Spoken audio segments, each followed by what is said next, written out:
and it was kind of getting kind of dark. I should have picked up the cues.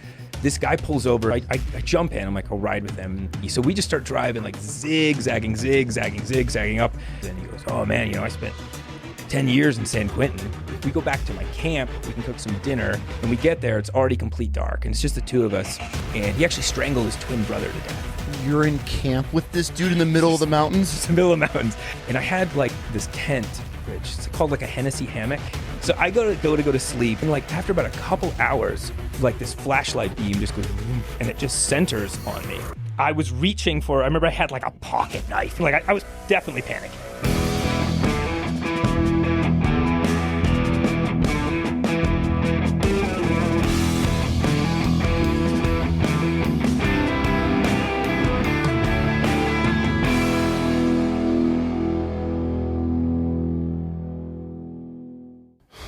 Dude, Luke. Yeah. You ready? I'm as ready as I can be on 3 hours of sleep in the back of a Toyota RAV4. But, yeah, which is pretty ready. Which we're going to get to. First, I got a shirt for you, America's Tight. It's awesome. They're a veteran-owned company, and I know you could probably use one. You've been hiking around the U.S. right now, and so I feel you probably are pretty scarce on clothes. We're also going to send you out of here with a fresh baked sourdough loaf from the girls, from the bakery, from the Sour Bee. The girls crush it. That's why when you came in, it was such chaos today downstairs because we just had a big bake day. We had a bunch. So thank you. Yeah. The t-shirt. Yeah. That'll be put immediately to use. Yeah. Veteran-owned company. Yeah. It's called Yup Clothing. There are a couple of vets, something I do on here as a podcast. No matter how big we get, I'll always support our veteran law enforcement. Obviously me being a vet. So law enforcement, veterans, if they have apparel companies, small businesses is really what I want to be able to promote. So if I could just do that and give them a little shout out and give out some swag to guests, it's the least I feel we can do for the men and women that are out there serving our country. So that's great. And the slogan is great. Yeah. All right. It cuts a middle line. Not to go off on a tangent immediately, but it's like weird to be patriotic now in this country. It's sad that a flag like dictates who you are. But for some reason, that expression just seems like it's just like, yeah, America's tight. It is, man. America's tight to a lot of people that have never even been here too. I mean, you've traveled, your experience. I've been all over the world, and there's a lot of people that would give up everything and have lost everything just for the opportunity to come here. I think we're a pretty tight country, so if like a sports vet's doing it. Okay, bro, let me give a little intro of what I have gathered off of you. Okay. You started back in 2005, correct me numbers. Just with the hitchhiking? Just as your school projects, got into it. You were kind of doing the snowboard or ski scene on the East Coast, built some little films, and it kind of caught traction back in the day, kind of sparked something within you about the hitchhiking side of things. Yep. Over the years, you have hitchhiked all over South America, all over the U.S. I mean, you've got some really cool places that you have visited. And now what you're doing, and this is what sparked my interest from you, and anybody listening, this is the first time you and I have even ever met. You're literally hitchhiking around America right now. I saw a video of you that was kind of going viral, and I saw that there were Idaho State Police. I messaged you. You're like, hey, I'm on the way. Now what you're doing, which I just love the concept of, is you're hitchhiking around America to be able to showcase what and who's out there and what America has to offer in a way. You're just spotlighting Americans that are giving you a ride in a way. So I'm going to let you dive into it. But from what I have gathered, you sit down, you talk to these people, you're able to get a little bit of their story, which I love. That's the whole reason I even launched this podcast, is just to sit down and have a conversation with individuals that most people I don't even know. And it brings me so much joy. So when I saw you doing this, I was like, okay, we got to connect. So fill in the pieces. You could correct anything I just butchered for you. No, I mean, that was pretty good for like only having read the little blurb I wrote down. Oh yeah. Okay. So kind of the short version of what this project is. You have a water beside you too, if you need anything. Is the why comes from, and we can get into like where this idea came up from. But the what at the moment is that, yes, the plan is to hitchhike large swaths of the U.S. Okay. So I'm kind of picking like a big chunk of the West Coast, then a big chunk of the East Coast. And just walking basically on the side of the road, thumb out, get picked up by people, and I think because it feels like there's just been this increase in like division and Very much distrust, so. in the country, which I personally I think comes a lot from. There's a lot of reasons. It's obviously something super complex, but one of the reasons, no doubt, something to do with like living almost through a digital reality. Like my last job was completely remote, and my entire and always overworked, and almost my entire life was through two rectangles. Like literally, my reality was through those rectangles. And what's behind those rectangles is like a machine that's distorting what I see Everything. to try to play up my like central nervous system, just Endorphins. the attention economy, right? For sure. And so I feel like we're in this weird place, and hitchhiking provides this opportunity to just meet with a random sample of people and just like talk about our commonalities, like what's happening in your life, what's going on. Also talk about this issue itself and what other people think about it. And hopefully the longer term goal is that other people might be able to educate me in, are there any kind of anecdotes to this problem? Like what direction should we be going? What things can we do to improve the circumstance? And honestly, it's kind of selfish too. Like I want that. I'm like, I want to be done with this project and go back home and be like, okay, these are some things I want to incorporate in my life and with my wife. Absolutely, which anybody family. should if you're learning.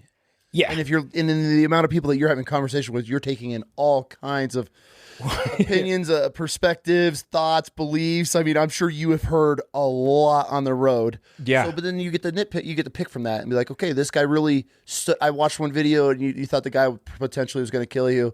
That one was from way back in time. And I'm watching, you're like, what could go wrong? But then this old man takes you to the most amazing view of this valley. Yeah, that is this interesting thing too. Like, I have this hunch, not everyone, but a lot of people that will pick you up hitchhiking, they're looking for someone to talk to. There's something on their mind. I don't know if it's like subconscious or not. I can't prove this. But it is interesting how people will pick you up and all of a sudden they'll just start talking about, oh, I'm having this issue with my wife, or I recently found out I've been diagnosed with X or Y, and that's kind of intense because I'm not a therapist. But at the same time, I do think there's something going on there, where people want to. Yeah, I'm not trained. You're not a certified, but what is a therapist, right? You're just somebody that's sitting there listening. You talk about your problems, but that's all it takes. Yeah. It's just somebody with an open ear. Yeah. And they just want to have a conversation. And to your point, that guy who, like, I think he was kind of blind to how this was in rural Idaho. I had just left, well, let's just call it North Central because I can't remember the town. Grangeville. I just left Grangeville, Idaho. Okay. And it was kind of getting close to dark. He pulls over, he shouts like, get in, which usually there's much more, kind of a transaction where we're trying to figure out, hey, what's your deal? What's my deal? But he just told me to get in, and he had a reason for that, which is there's no really any space to pull over. So I just kind of had to make a snap decision, and I get in, and he's like, I don't really want to be filmed much. Like he didn't want to do a proper interview. He didn't mind the camera being on.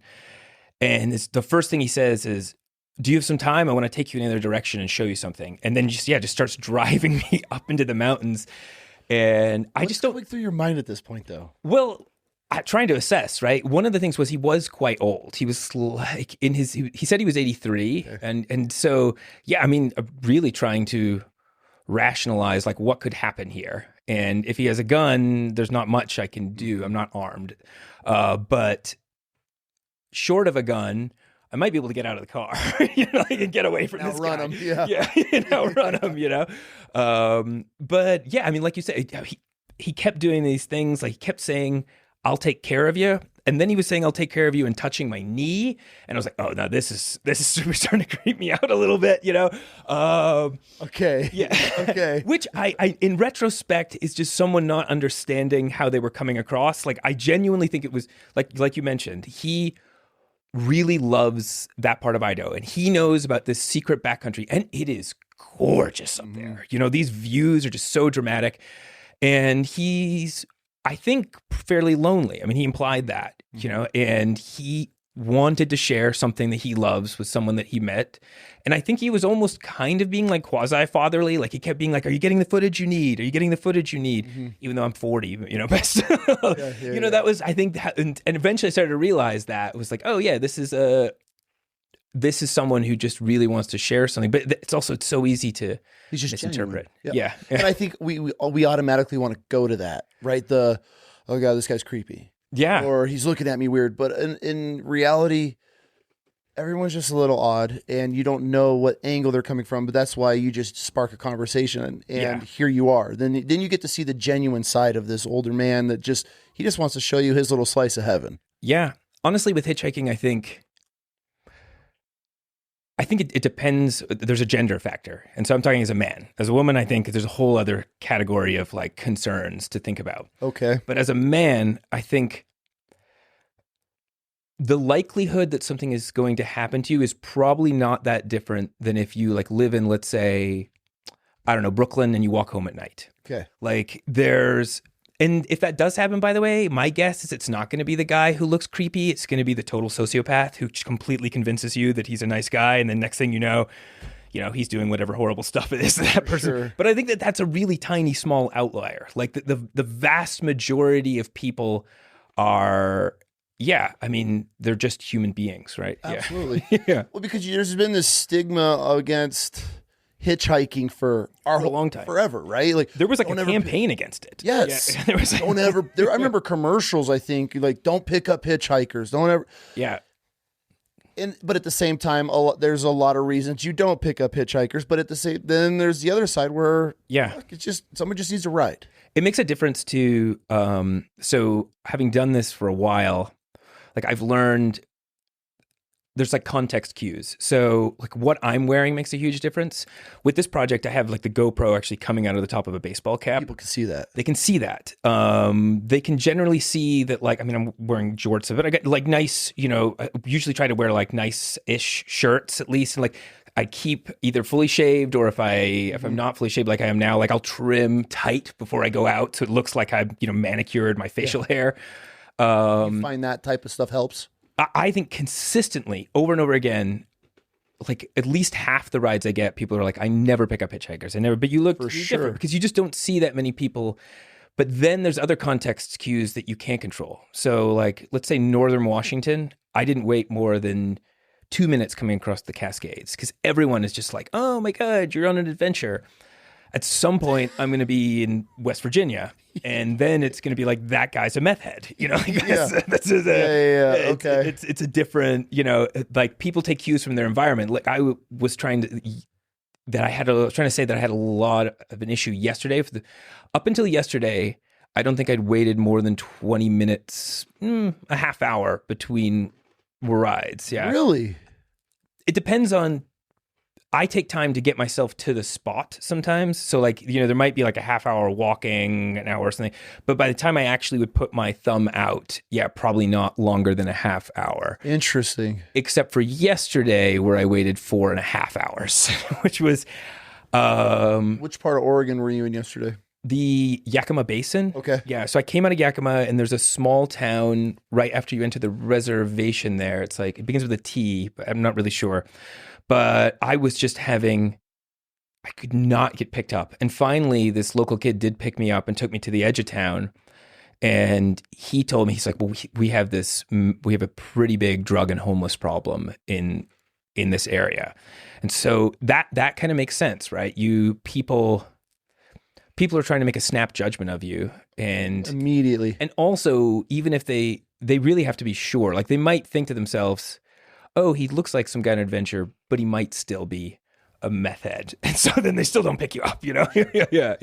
Have you had a large number of people pull over and then you shoot their pitch and they deny it? Or once they learn who you are, what you're doing, it's a pretty easy done deal? It's a pretty easy done deal, okay. Yeah. I haven't had anyone deny me. I've rejected a couple that were already... There was a guy the other day who pulled over and then like he ran out of his car because he saw like a plastic carton on the ground that was like, and he was grabbing that. And I was like, oh, did you pull over for me? And he goes, well, how far are you going?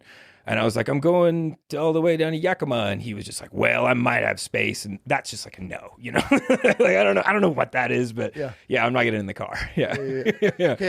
Okay. So that's the other side of it. I mean, how often are you reading people when they pull over and they're like, hey, boy, and they're like sitting there playing with their little belly button, like, get on in. That's what the trouble is. That's how this project gets, that's how combining what I'm trying to do with trying to assess safety does become tricky. For sure. Because there's a hunger on my part, and that curiosity side of me takes over, where I'm like, what's this guy all about? I want his story. Yeah. I want to know what's going on here.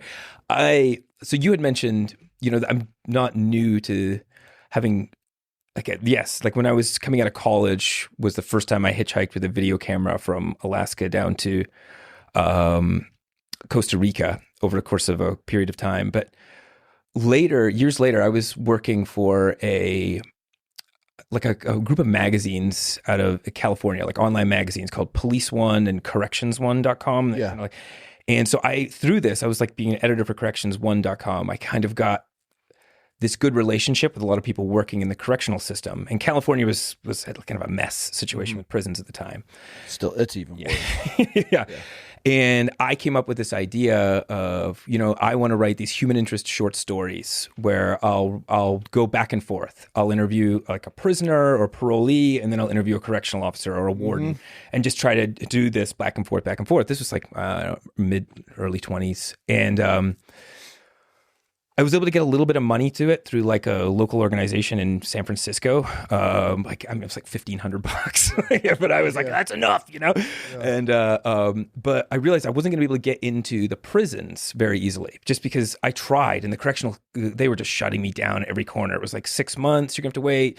Then when you do, you'll have to walk onto the yard with someone and talk. It just wasn't going to work, And I remembered, like when I'd hitchhiked in the past, you do tend to meet a lot of people who might have been like parolees, particularly if you choose the area in the Central Valley of California, a lot of poverty, a lot of issues. There's a good chance that you'll come across that. So that became the strategy. I set up these interviews with correctional officers throughout California. Okay. And then I would hitchhike between them to try to talk to parolees. And so right at the beginning of the project, I was like super hungry for a good story. And I was in Humboldt County. Oh God. And it was kind of getting kind of dark. And this guy pulls over in this like, it looked like a Jeep, and I run up, and again, he's got like this thick, long white beard, long hair. He's kind of scraggly looking, and you can kind of tell he's living in the back of the van because he's kind of, worked it out. And he's like, oh, where are you going? No. So I jump in. I'm like, I'll ride with him. And I give him my spiel, and like, I'm trying to, people, been in prison. He goes, oh man, I spent 10 years in San Quentin. And I was like, I was like, well, would you be interested in sharing your story? And the reason I'm talking about this is you're talking, about the eagerness to succeed in the project. Yep. I should have picked up the cues. He was like, well, if you want to, like, he kept talking about his girlfriend, who I found out later was actually a girlfriend from the past. Like, she didn't, he says, like, if we go back to my camp, we can cook some dinner and we can do this story. And I went to high school up in Maine, and up there a camp is like a cabin. I guess that's not universally. I don't know. The whole country doesn't do that. But I just, in my head, I assume. I'm from upstate New York. You say camp, we're going to like a hunting camp. Like, exactly. Yeah, that's kind of what I thought. I was like, so we're going to go to this place. Me and this guy and his girlfriend are going to eat some food, and I'm going to interview him. I think I just let myself believe that. What it turned out was he was like living out of the van up in the mountains in Trinity County. So we just start driving, like zigzagging up. And he's just living at a campsite. And we get there, it's already complete dark. And it's just the two of us. And I start asking him about what he went to prison for. And he had been a meth head and severe alcoholic. Okay. And so had his twin brother. And he actually strangled his twin brother to death. And you're in camp with this dude in the middle of the mountains? Just in the middle of the mountains. I don't know if I've ever been more... So... Okay, first thing that went through your head when you find this out, you're like, I don't know. We're in there, and I pushed him because he didn't say what the crime was at first, and so I was kind of like, we're softening up, we're building a rapport, and then I kind of pushed him. I was like, you got to tell me, and he told me, and then I'm like, okay, I'm just gonna act cool about this, Like, oh yeah, that's Okay. And so he tells me this story. He was pretty genuine. Did he like get in the details about it? Yeah. Are you shitting your pants at this point? Yeah. At the moment, not as much. I'll get to the point where I'm surprised I didn't crap in my pants because that came a couple hours later. But like, Really? at that moment, there was something really genuine in his like how horrible he felt about it. Like I kind of felt at that moment like it's most likely the case that this guy didn't mean to do this. He talked about like, they had they would get like, like seizures from withdrawal from alcohol. I mean, they were in pretty deep and they were taking a lot of meth. And he said they would just fight and fight and fight. And actually, when I afterwards went to go verify this story, like I looked up records. Like, yeah, there were actually I found like police reports. So they'd stabbed each other before. Like him and his brother had this bizarre. I think just kind of they're living in a distorted reality situation. A lot of people do. And the way that he told me that it happened is him and his brother were fighting. And this is where I'm taking him at face value, but he was so mad at his brother that he was like, shut up. And then he actually fell asleep, passed out next to his brother, didn't realize his brother was dead until he woke up in the morning. In his telling, all I know for sure is that like I found the records as far as I could see that like he did kill his brother, like that's what he went to prison for. And so he tells me the story and it's like, okay. And I started to get tired like really quick. I think just like the adrenaline and like dropping out from like just everything that's happening. And I had like this tent, which it's called like a Hennessy hammock. It's a tent hammock. Oh yeah. Those are awesome. Yeah. Okay. Awesome normally, but once you get in it in your sleeping bag, you're in it. Yeah, you can only get out of one thing. Like either I get out of the sleeping bag and I'm still in the hammock, or I get out of the hammock and I'm just rolling around like a worm on the ground in the sleeping bag. Yeah. So I go to sleep, and a couple hours pass by, and he's just tinkering in the van, tinkering.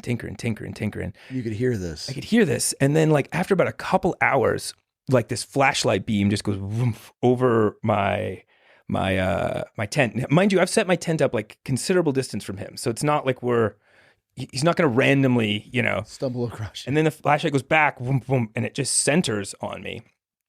And then I can tell he's walking up to my tent hammock. And how bad is your heart just ripping out of your chest? It was like I was reaching for. I remember I had like a pocket knife in my pocket. You know what I mean? Like, but what if this guy's prepared? I'm not doing jack shit. Like a Swiss Army knife. But what was interesting is afterwards I realized I was like kneading my chest with the other hand. Like I was definitely panicking. Okay. Yeah, for sure. Yeah, and he comes over. He stands right over me. It's the tent's got this like fly mesh on top. He's like smoking a cigarette, and the first thing he says is, the worst part was having to tell my mom, when my mom, just looking in her eyes. And he just starts telling me more information. And I'm just like, in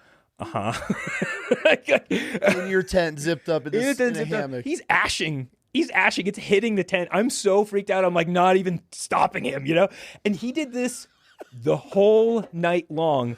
And the things got weirder and weirder, where by almost in the morning, he was talking about how he talks to God, and like God is like a voice that he speaks to. I'm pretty sure he was on meth. Oh, definitely. I mean, there's like no question. Yeah. And I remember finally when the sun was coming up, I was like, okay, if this guy was going to murder me, he would have done it in the dark. So when the next time he came over, I was just like, Gary, like, you got to leave me alone. Like, I have to sleep a couple hours. And then did you sleep at all that night? No, not at all. And the sun came up. I slept for about 2 hours, packed up. He had to drive me back to the road. We were so far up, I had to get driven down to the main road by him. The car wouldn't start. And I was like, if it doesn't start, I was like, I'm walking the 15, 20 miles. I don't care, man. Like, I am out of here. Yeah. And the car did start. He took me down to the road. We part ways. And I feel really bad for the next guy who picked me up. There was just this dude in a pickup truck who was just like enjoying his day, picks me up, and I unload this story on him. And I'm pretty sure I convinced him that I was a crazy serial murderer because I'm just like telling him this story, and he's just like, just driving home. Doesn't say a word, like never again. Never again. Yeah. That balance, I mean, it was a very long answer to the question, but that's a tricky balance, For sure. It's like that is wanting to pursue the story, but also wanting to be safe. That's the most scared I've ever been with it, and I put myself in that situation. That's your worst encounter on the road? I've had, I think I can wrap four things that have been really scary. There was a time when I mentioned I did that first trip down from Alaska, I was coming out of Prince George, British Columbia. Beautiful. And this Beautiful. This pickup truck pulls over. I get in, and I'm like, this is just me doing bad. I was just getting so comfortable. I've been doing it every day. Okay. I got in and I closed the door first. And ever since that, I've never done this. I like have a full conversation with the person before but I just got in and then I was like, hey, how's it going? Blah, blah, blah. Doesn't say a word. Like he just starts driving. And I was like, okay, that's already a little uncomfortable.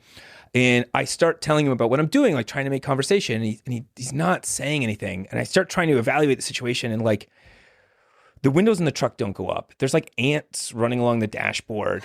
He's got long, rough hair. He's not wearing shoes. He has like what looks like felt or something, like carpet wrapped around his feet. And what the hell's going on here?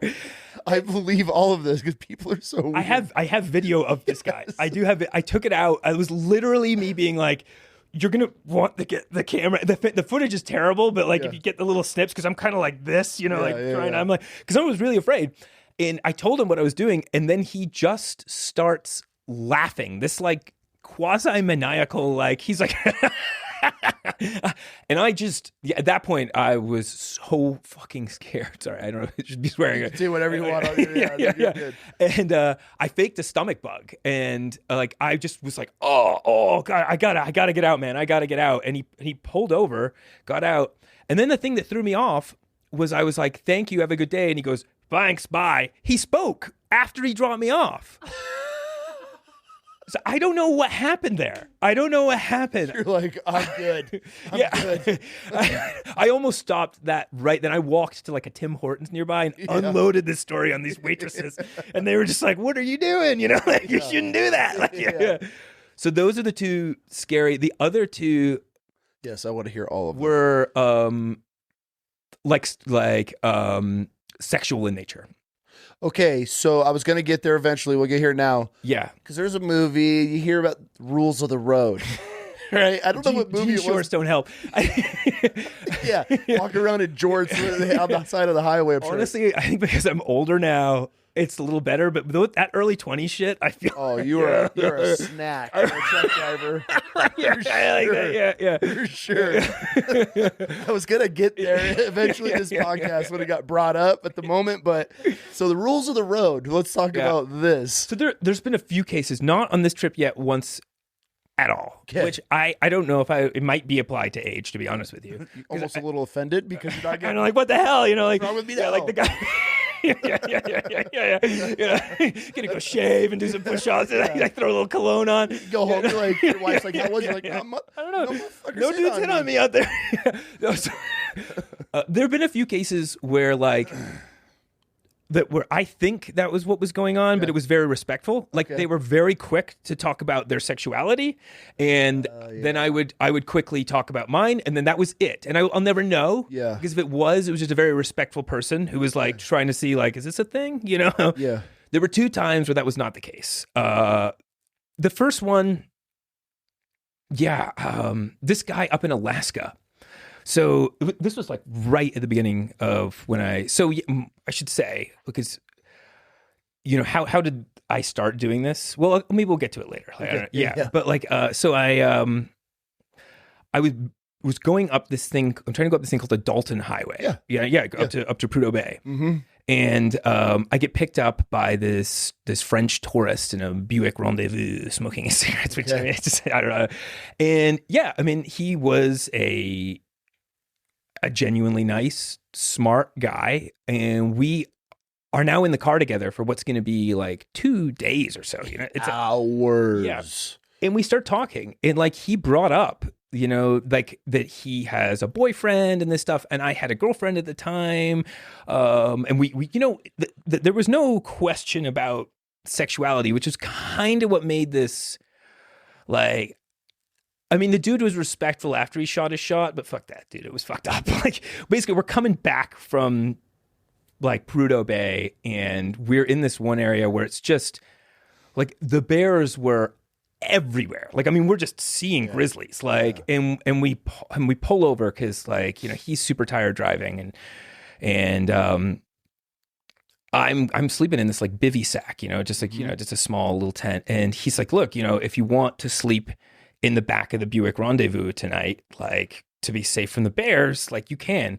And I took him up on it because it was a legit thing. Like, but I know, I get your point. That's why I'm giving this guy the benefit of the doubt overall. Yeah. But yeah, what basically happened was like, I can tell he was like fake snoring. And like, all I knew is he was like rolling closer and closer to me in the back of this big rendezvous till eventually like I'm turned away, but then the wheel well gets in here. So I'm actually like pushing my ass back out to try and get in around the wheel well. And I'm like, this is uncomfortable. And he just made a move. I mean, he just put his hand around to the front of like I had left my pants on and he went working to get under them, and I just shouted like no, and he went like and rolled over, and I was like, bro, oh my god, dude, we still had like 5-6 hours more of driving together. So like the next day it was just like, how awkward was that? Oh, painful. And I got back to Fairbanks. Oh my god, bro! This dude tried to put his hand on your pants. Yeah, I got back to Fairbanks, and I just started this project. Meanwhile, I'm talking about I'm going to be hitchhiking for a long time, Yeah. And I'm sitting in this hostel in Fairbanks, and I'm like, "Is this over? Because like, is this what hitchhiking is? Is me just getting groped by dudes?" Like, I'm like, "Oh, so you're in the beginning of this whole adventure." And I remember I was so down, and what was really funny was like I had this like shame immediately, like I'm not going to talk about this, but then I'm just in hostel in front of this other young dude who was staying in the hostel. And I just unloaded the story. Like it just came out and he just starts laughing. He was like, dude, you idiot. I mean, like you set him up. And it just kind of like, I don't know, it broke the ice for me a little bit. And I was like, you know what? I'm going to keep going. Like it'll be fine. And I kept going and it was fine. And that didn't happen again. And the last one was super weird. That project I was telling you about with the prison stuff. Okay. Literally like the second or third from last ride was this one. And it was me deciding, like, I was at a point where I had the additional bit of money I'd gotten. Then I actually got some like donations to work on the project, and I was like posting for some magazines. And I was making a little money, but still I was net negative, really. Yeah. You know what I mean? On what I was doing. And it was taking a toll, like just being out like in Central California, like looking for people who are in really tough circumstances and trying to stay with them. So I was already getting close to maybe this thing is kind of, I'm going to do something else with my life, And I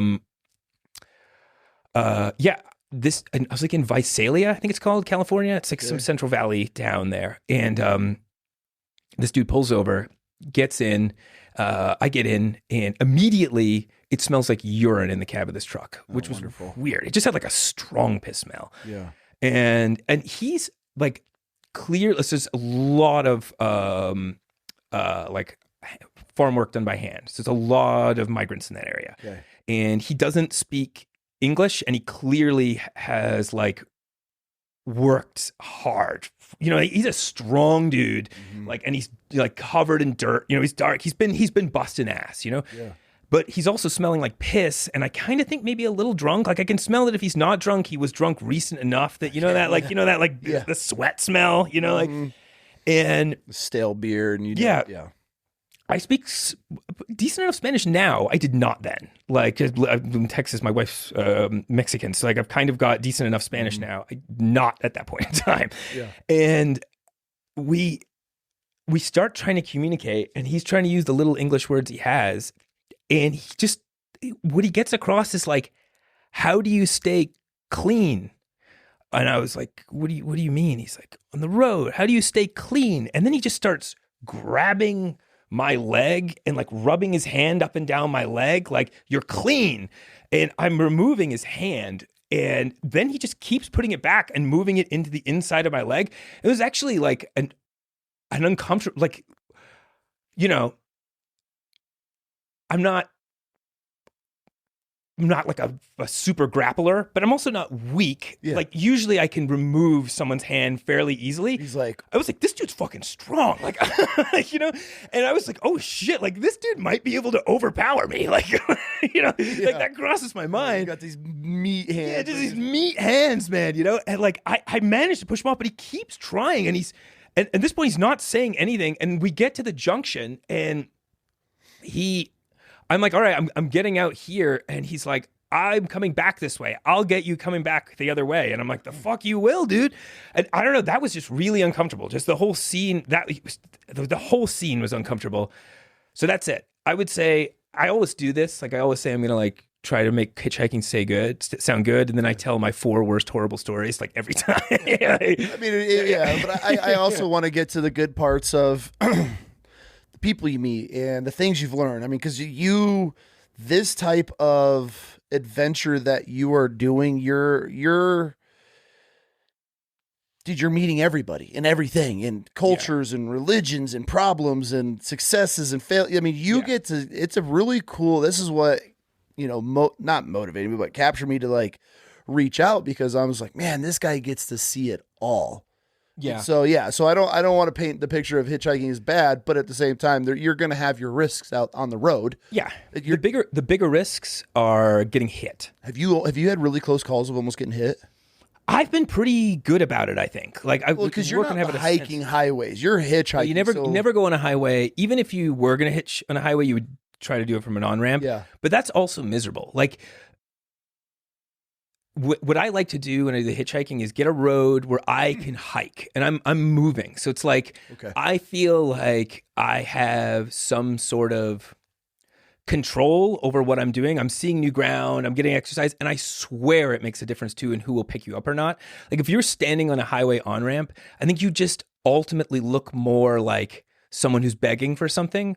Whereas if you're, walking at a good pace, walking backwards, like thumb out, like it's just a different dynamic. I swear it makes a difference in how, when people make a decision about like, oh, what does this person look like? What are they doing? So, but that said, there still are moments. I mean, like most of America's infrastructure is not made for pedestrians, and yeah, just like Northern Washington the other day, we're just crossing a bridge, like this huge long bridge, which doesn't have a way to be crossed by foot. And like, so I was like some kid trying to cross like a train bridge, and I'm just like waiting to make sure there's no big trucks and just like running, but the other one, is, and that hasn't happened, this hasn't happened recently, but has happened to me in the past, is drunk drivers. Like there've been a couple times where someone is just really hammered and you're just like, oh. And one time it was a kid and he was driving really fast. It was actually me and a friend hitchhiking together, and there's just like this 17-year-old kid driving like trying to like impress us, going around corners at like 95 miles an hour in this shitty hand-me-down car he has, where you're like, you can already tell the steering isn't very responsive. And it's just like, dude, like we're gonna get out of your vehicle. I swear, like that's the thing you have to be more worried about, is being hit or someone being drunk, as opposed to like a serial killer, which I don't want to rule out the possibility. They exist, right? You know what I mean? Yeah, but run into them, walk into the park. Yeah, sure. I mean, that's just the world we live in. Yeah. But, okay, so where did this all start for you? Yeah. I guess we blew over that. We went right into it, which I'm fine with. This is wild chaos, so we can go whatever direction. But so I went to college for journalism. Okay. And for a while, I wanted to do war journalism. I wanted to do like, I just liked pursuing curiosities and trying to get myself like out there, and that's what I want to do with career. And I took some classes in film while I was in school, just because I was like, oh, this will be, something to add to, even though I predominantly wanted to do written journalism, which is what I have mostly done for work. Good side skill to have though, for the photography and everything. And so it was this documentary film class, and for a final project, we had to do some, I don't know, like 30-minute video or something like that. And I came up with this idea. Like I liked to kind of to ski, and I also like doing like physically challenging things. Absolutely. And so this idea, it was winter in Vermont, and I knew how to done winter camping, and my friend and I had found this backcountry mountain in New Hampshire that like you could apparently ski some routes that were on it, but you would have to hike it yourself. And so came up with this idea, like, what if we just loaded our skis and like camping gear into backpacks, and we tried to hitchhike from Burlington, Vermont to this spot in like eastern New Hampshire. I can't remember exactly where it was. And so the two of us, I remember sitting around like having beers and being like talking about hitchhiking, being like, it has to be overhyped, right? It can't be that dangerous. Like, it's just normal people. We were kind of having this conversation, and we decided together, all right, we're gonna do this. That's a cool friend. Let's go do this. Yeah, no, he bailed. I mean, well, it wasn't entirely his fault. It was something to do with school, and it was my project that wasn't his. And he was like, I can't do it. But then, like, the day before, I was like, well, I can't do another thing now because this is committed. I'm committed to this. I go out. We ended up getting New Hampshire, where I was heading, ended up getting a massive snowstorm. I can't remember how many inches of snow it was, but I do remember I borrowed a bivy sack from this, like the school outdoor gear place. And like, I remember I woke up like 4 or 5 times during the night because I was like getting buried by the snow, and it was coming down hard. And that trip was unreal. Like there's just this, with hitchhiking, it feels like there's this, I don't know, it's like this combination between like total self-sufficiency and total dependence on strangers. So it's like, on the one hand, you're like literally turning yourself over to like whatever will happen. On the other hand, you have to be equipped for like a lot of different scenarios, particularly in the winter like that. You know, like you have to be able to assess people. You have to be able to cover lots of ground on foot. Like that's just a way with significant weight, you know, because you can't just hitchhike from where you dropped off. It doesn't work that way. Like you get really. Well, because think about like a town, like people need to know they're going the same way as you. And so basically you'll usually get taken to a town, and then you have to walk out of the town till you get a spot where you can actually hitch from. And that adds up. That's like miles and miles over the course of a day. You know? It's like, it's just, and, you know, sometimes you're getting dropped like next to a KFC. Sometimes you're getting dropped in the middle of North Cascades. So you better have a way to be able to like, get to your next location and feed yourself if you have to sleep out there, you know. And like sometimes you get dropped off, and that means because you're also covering like a variation in climate too, so you have to be ready for the rain. You probably have to be ready for the cold. I mean, it depends a little bit, you know. When I go to Texas, I'm not going to worry about the cold, you know, but up here it's like you have to be ready for a lot of things. It's not super cold this time of year, but I saw in Stanley, I mean, it was like 37 degrees the other night up there. So you kind of and because I particularly also want to go to those unique areas, it means being ready for that. And then also just the self-sufficiency of this like internal, when you're on the side of the road, like it feels a little bit like you're on show, like everyone is staring at you. And there's this like battle. It's like a mindset thing, like turn this positive. Anything that happens, it's like, I'm going to do it. It's going to be fine. It's okay. I got dropped here. It's been fine. I'm good. I've been waiting an hour and it started raining. No worries. Like, I love this. I love the fucking rain. Let's fucking go. Keep smiling. And then it does turn around. And then the next thing that happens is like, you could be stalled in your own world like that for a long period of time. And then in like a split second, everything changes. You run up to a vehicle, you talk to this person, you get in, you close the door, and then you're just in someone else's world going, you know, 30 to 90 miles an hour in whatever direction they're. Yeah. And they're talking, you're like looking and listening to their music. You can smells like it smells. You look around, what do they have in their car, you know, and you're just in someone's life. And yeah, like I mentioned earlier, sometimes you have these really interesting conversations with people. They'll tell you about the local area. And it's like this, we were talking about like the distrust thing, and how it is a relationship where trust, like you two are trusting each other pretty significantly. And like you're in your own little kind of like bubble, almost like your safe space. Like we were talking about the therapy thing earlier. People just say things to you because they know they're not going to say you again. Yeah. It's the perfect combo for somebody that needs to get something off their chest to pick up a hitchhiker, and then you just unload all of your childhood trauma on them, and you're like, totally. Which definitely happens. Thanks, bud. Yeah. And just shake that off. And then you're back on the side of the road in like a new place. And like sometimes it's like, sometimes people just don't know what they're doing. Like one lady the other day just took me on the highway heading up to Boise. Okay. And it was the junction of, I don't know, one road splits off to Montana, one road splits off to Boise, and it's in northern Utah. And the dude was just like, oh, I'm going the other way. And he just stopped the car in the highway. And I was like, dude, we're going to get hit. And then I was like, well, okay, I get out, grab my bag, and then I'm just in the highway. But more often than not, it's an interesting experience. Like you get dropped off and then you're in a new town, or, you know, you're walking somewhere. And so going back to having that experience for the first time when I was in college, that I just found it really appealing. Like there was something, like I was having these conversations with people. We had this huge snowstorm, like I said, up in New Hampshire, and I woke up the next day and like I'm trying to stay warm. I climbed this mountain and I skied it, and then I come out and like I just start meeting these really, really interesting people in New Hampshire and like having these great conversations. And yeah, like the idea felt addicting. It also felt like really empowering. Like I made it back in 3 days to remind I did this. Like, you know, everyone was like, how do you fucking do that? And I was like, I just did it. The will and just did it, you know? And then the thing that really tipped it off was we had like a showcase of the films that the class did, and nobody goes to that shit, right? You know, like, but I told a few of my friends who told some other people, and a bunch of people actually showed up to see what I had done. And I mean, I'm not talking a lot, you know, I must have like 20 people or something, but still, for me, it was like signal at the time. I was a senior in college, and I was like, do I want to go be like a low end reporter? Do I want to try to work for magazines? And so, and I just, after that, I was like, screw it.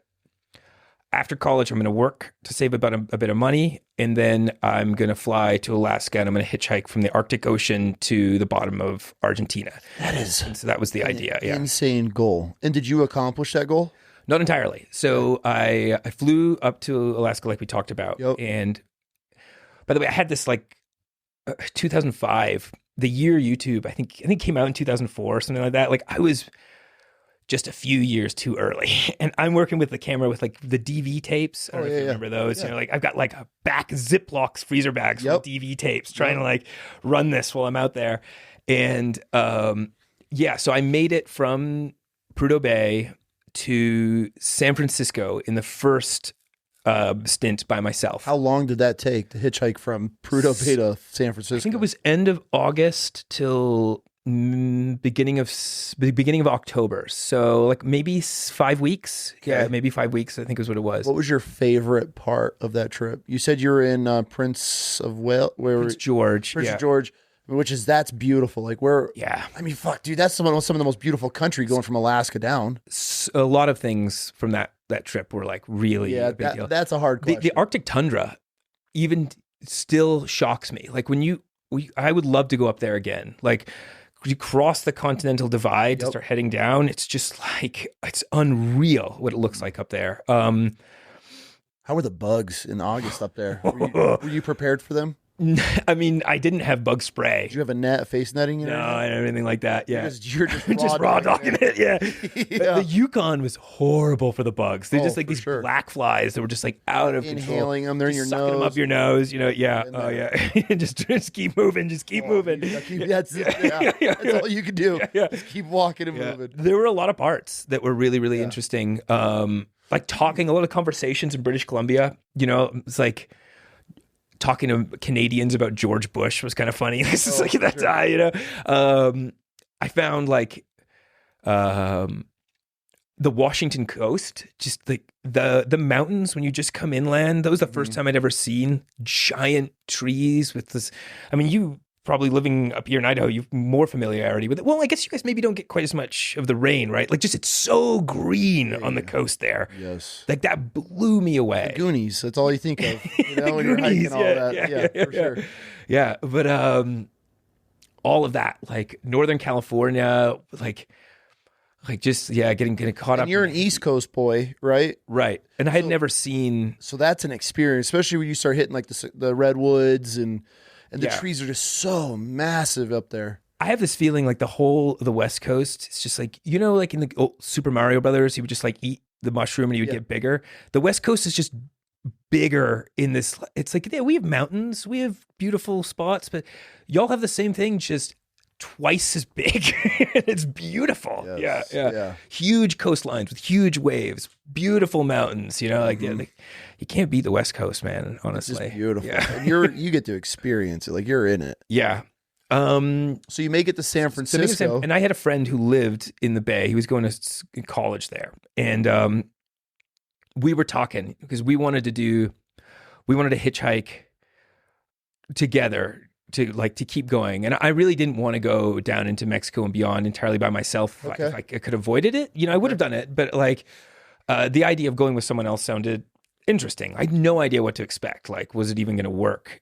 And so he couldn't go until he finished the semester in school, and I needed to work anyway. So like, I went back to Chicago. Was staying with like a girl I'd been dating at the time, and I went back to this restaurant job for a little while.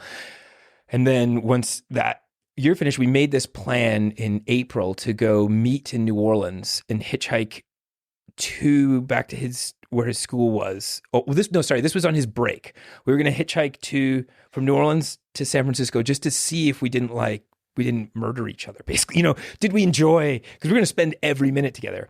And this third friend kind of tacked along, and me and that other guy ended up hitchhiking the entire of the central U.S. Really? So we started in New Orleans, and then we went southern Louisiana, Texas, up into Colorado, Utah, Wyoming. I think we made it to Montana before we caught one ride like all the way across to Chicago. Then they went down through like Indiana, Kentucky. I want to say West Virginia, Kentucky, and then Tennessee, Alabama, and then back down to. Damn, you hitchhiked all that? All that. And how long did that take? It took us a couple months, I think. Yeah. And right at the beginning, when we left New Orleans, we passed through this this town. Doesn't matter. Yeah. But it's like right on the bayou on the coast down there. And they have these boats that supply the oil rigs out of there. Yep. And someone told us, they're like, they'll take anyone at any time. So we had a plan because neither one of us had much money. It was like, okay, we just got to get back to New Orleans and we can get out on these Morgan City, Louisiana. That's what it's called. Out there, down. Like going at a Fouchon, like all those guys. Coon asses down there. Yeah. And so we did that. We looped around, then we worked offshore. And then you just got an offshore rig. You're on like that. Like with zero experience. You're just out there. I showed up. Like I literally went to an internet cafe and like typed a resume. Dude did not look at the resume. We came in the door and he was like, all right. And he goes, well, we'll put you up in a hotel for a couple nights until we get a boat. So we weren't on the rigs. We were the boats that supply the rigs. So we just go back and forth. Yeah. I think for a rig, we would have had to have had, but this like to be a deckhand in those situations, they just needed, most of the people were actually on prison release. So a lot of the people I worked with were still technically incarcerated, but they were, you can't get off the boat, like, yeah. You know where you're at. Yeah. You know where you're at, you can't run anywhere. Yeah. But I mean, they paid decently. It was like $200 a day for work that you were on like 12-hour shifts and you did like 3 hours of work. What are you doing on these boats? So they have all this stuff that needs to get out there, mostly casing, like for which they drill down and they put the piping. Yeah. But a lot of other things too, like food, supplies. How big are these boats? God, I can't remember, but like 20, 50 footer. Are they big? They're big. No, these are ships. Yeah, these are full on ships. Like because these pieces of there's tons and tons. We're talking about like hundreds and hundreds of tons. Okay. I'm picturing now. I'm tracking. Yeah, and what we would do is we would go out to the rigs and we would just kind of sit off the edge of the rig, and when the rig needed something, we had like on boat like cleaning floors and shit like that. We were lowest common denominator guys, so you had some janitorial duties, but most of your duties were they would come over the radio and be like, okay, we need item 617B or whatever, and we would just be told, okay, you got to go out in the back deck, and our job was, as the crane hook came down from the rig, we had to lift up like the big loop O-ring thing they had there and hook it to that. And then we had to use the sort of guiding ropes to make sure that things didn't smash in. So we took things on. Pretty dangerous job. Super dangerous, particularly because the rigs are so big, they don't get affected by the wake, so they're not moving up and down, but the boat does. And your shifts are like midnight to noon or noon to midnight. And so I was on midnight to noon. So I remember one day it was like 2 a.m. And if the waves are too big, we're not supposed to work. But this one guy we were working with, he would say yes to everything. And technically, the riggers, anyone can stop work. Anyone can say, I don't feel safe. But there's like that unwritten rule, right? Exactly. You can't be that guy. Next time they go back to town, they're going to be like, hey. Yeah. We'll see you later. Yeah, exactly. So we're out there, and when it would get big like that, it was scary because you would have to time hooking it, because if the boat dropped out before you got out of the way, then the load was airborne. And sometimes these super, super heavy, loads with like various pinch points. Yeah. It was not. Then it's swinging, and then the boat's coming and going. And also some of these old boys we worked with down there would like try and like push the loads, and you'd be like, Barry, dude, like you can't. That thing weighs like 500 tons or something. He's like, oh, I got her. Like, no, you don't. Like trying to stop a ship. Yeah. Dude, no. So they just they gave us $200 a day, and they fed us, and I didn't have any rent or anything at that time, so it was like $200 was not that much money, but it was $200 to pocket, no debt, no rent, no anything. So So that adds up quick. I mean, are you staying on the ship? So you're not even on a hotel. So even when you go back, you're probably restocking the ship, then straight back out. Yeah, it was. You could stay out. The people who did it full time would do like month on, month off, or whatever they. Okay. But you could stay out as long as you wanted. Like a few times, like the job would finish with one of the boats that we were on, and there was such demand at the time, I don't know if there still is, for people who were doing that type of work, that they would just move me immediately to another ship. At most, they would put me up in a hotel for a couple nights. They would pay me for those nights I was in the hotel, and then put me back out on another boat, because there was just such demand for what was essentially like freelance labor. Yeah, and you're pocketing $1,200 a week or whatever that. It wasn't that bad, I mean, back in what year was this? 2006. Oh yeah, $1,200 a week, and you're not paying for hotel, and they're feeding you on the boat, obviously. Feeding you on the boat. So you have zero overhead, so you're pocketing money enough to hit back on the road again. To go back on the road. That was the whole plan. Okay. That was the whole plan. Yeah, and so we got back out, and you probably met some just people in Louisiana, New Orleans, man. They are just fascinating. Some of the dudes on the boats out there was so many guys who were just like half of what I would do some days, I would get so sick of it, was like dudes would just be like, yo, read this text I'm going to send to this girl. Like, it was like half of what we were doing was dudes just lying to women and asking me to proofread their text. And watching dumbass movies, we get so bored. We were like, how many times could you get like 4 adult men are watching like The Parent Trap or something like that?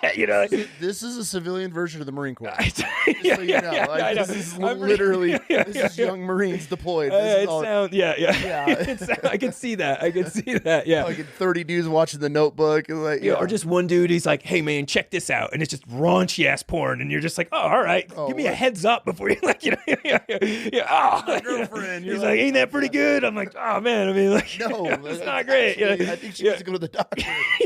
Shouldn't I think you hate women. Like, that's a different breed down there on that job for sure. And some of the dudes who snuck out, there were dudes who would sneak out weed. Like there were just things you just couldn't do. And he's like, you want to come smoke a bowl with me? I'm like, absolutely not, man. Like, it's like one thing we just don't smoke weed out here. Tons of pipe hanging above us. Like, no, I need to be in the right state of mind right now. State of mind, man. Yeah. That's hilarious. I had one job there. So I worked in the rigging in the back, but one time they put me on a job on a boat that was doing survey work for like new spots that they might drill for. Okay. And they just needed someone to be like an assistant cook, basically. So there was a chef who had done the job for years, and then there was going to be me. And chef. Yeah, he expected someone who knew how to cook. I was just this dude they just put in the boat. So he's immediately pissed off with me. And we worked together for 12-hour shifts where he was just on a Bluetooth headpiece talking to his girlfriend. The whole time? The whole time. How do you have this conversation every day for this long? Dude, drive me insane too. And then on the boats, like, you have to learn in the kitchens. I didn't realize everything has to be magnetized or something. You like put a knife down and then it's into the wall. You're like, oh shit. Like, or the timing the big fridge doors, like let them go out, let them come in. It was interesting. Like, yeah. Like, dude, you have experienced a lifetime of shit so quick, I bet, being on the road. Yeah, I think this is why this is so cool, man. I commend you so much for just doing this, because there's so many people on their deathbeds that are, I wish I would have, I should have, I took, and you're doing it. I think that there's a mindset too, which is something I've dealt with like, I'm in the second phase right now where like I went through a period of like substance abuse. And this was after all this traveling and like, me working 16-hour days, like I mentioned, in front of a computer, having adult responsibilities with a wife, where like, I just felt like I didn't fit into what I was doing. Like, I think there's something in my nature that is suited well to everything is moving fast, it's intense, and I feel in control. Like I'm never joined the military for a long time. You would have been a great Marine. I was close when I was younger to join the military. I grew up in a like extremely liberal parents, and like it would have been the worst thing. But I was like I did really well in wrestling, and so I got recruited through wrestling and they were throwing a lot of stuff at me, and I was pretty close. So my mom basically begged me not to join. Where are you from originally? Where were you born? I was born in Scotland.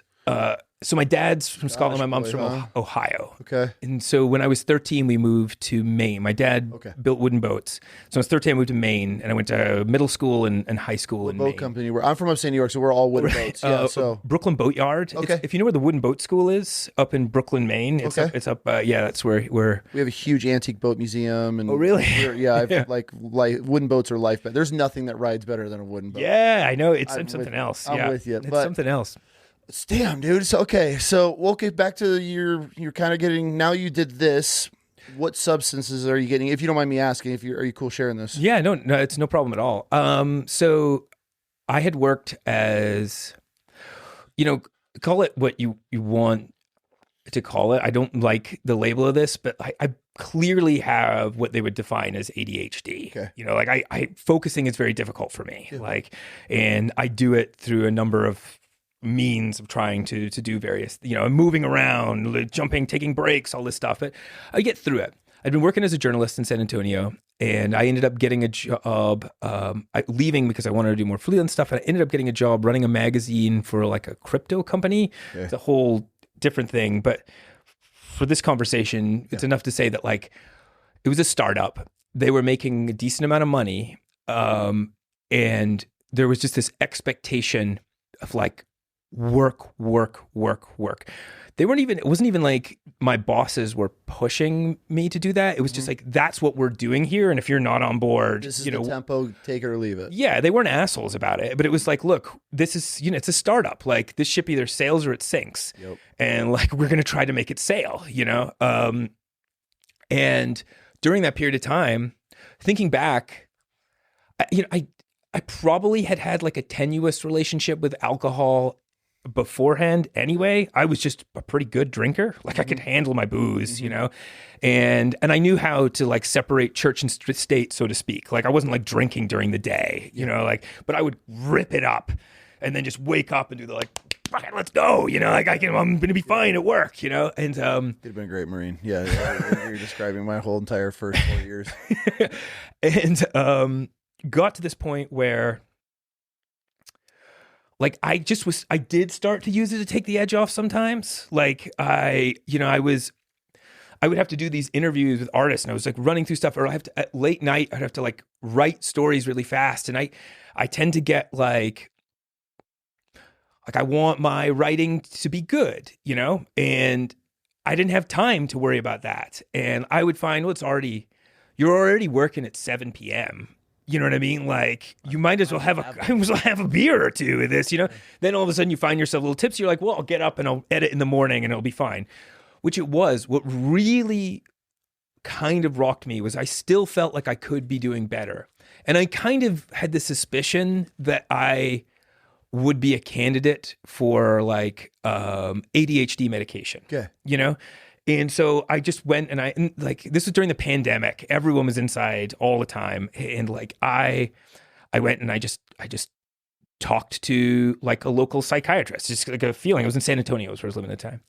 And they were like, yeah, absolutely. And they had me take this test, and I guess I did terrible on it because they were just like, you can have as much as you want, basically, I mean, they continued to just let me ramp up though. And they kept saying like, yeah, we think you're a great candidate for stimulant medication. And at first it worked really, really well, but I think there are lots of people that it continues to work well for. It did the job for me. But I still got the come down, like as if I was doing like cocaine or something. Yeah. Okay. You know, so like it was a hard crash. it was like I was a crash. I was anxious and jittery. Yeah. And I just started developing this habit of like, I've got so much work to do. I can just take a little bit more of the ADHD medication that I'm prescribed to take, Write it. and I'll just work through it. And then you don't sleep very well for a little bit. And then you shake that off. And then it gets to the point where you've got a month's worth of medication and you're done with that in like 22, 24 days. So you've got 6 to 8 days. And then the first 2 days of that are going to be like a crash. You're literally going to crash, you know? And so I start supplementing with more drinking, where I was basically like, I was just cutting this violent edge where my brain is just like, you know, if you say like, I normally have ADHD, when I was coming off the meds, it was nuts. Like I couldn't even sit and look at a computer. I couldn't read something on a screen without my brain just like I felt like, you know, when you see like a golden retriever puppy, like I just felt like that, like, oh. And so I would cut the edge with some booze, but that only works for like one drink because slowly your capacity to actually perform goes down.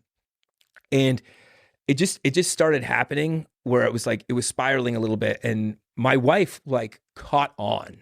She was like, what's going on? Like, there's like the trash cans have like empty booze that I didn't even know you purchased, you know, like that makes a good wife. They notice the things. Yeah. And yeah, like I tried to balance it for a while. Okay, I'm going to quit the booze, but I'm going to keep the ADHD medication. But then the ADHD medication, I couldn't stick with it like in a balanced way. And then I would go back to sneaking the booze.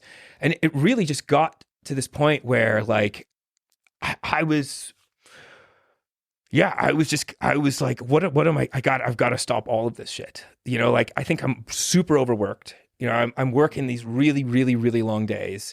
I'm going between overperforming insanely at 3 weeks at a time because I'm taking stimulant medication to be able to do this. Crashing. And during that time, I was taking on like huge projects at work too. And people would just be like, Luke is a boss, you know, he's just crushing it. And then just crashing and taking the edge off with alcohol inside. And honestly, like my wife kind of was just like, you know, I'm not going to live with this for, you know, and yeah. How hard was it coming off?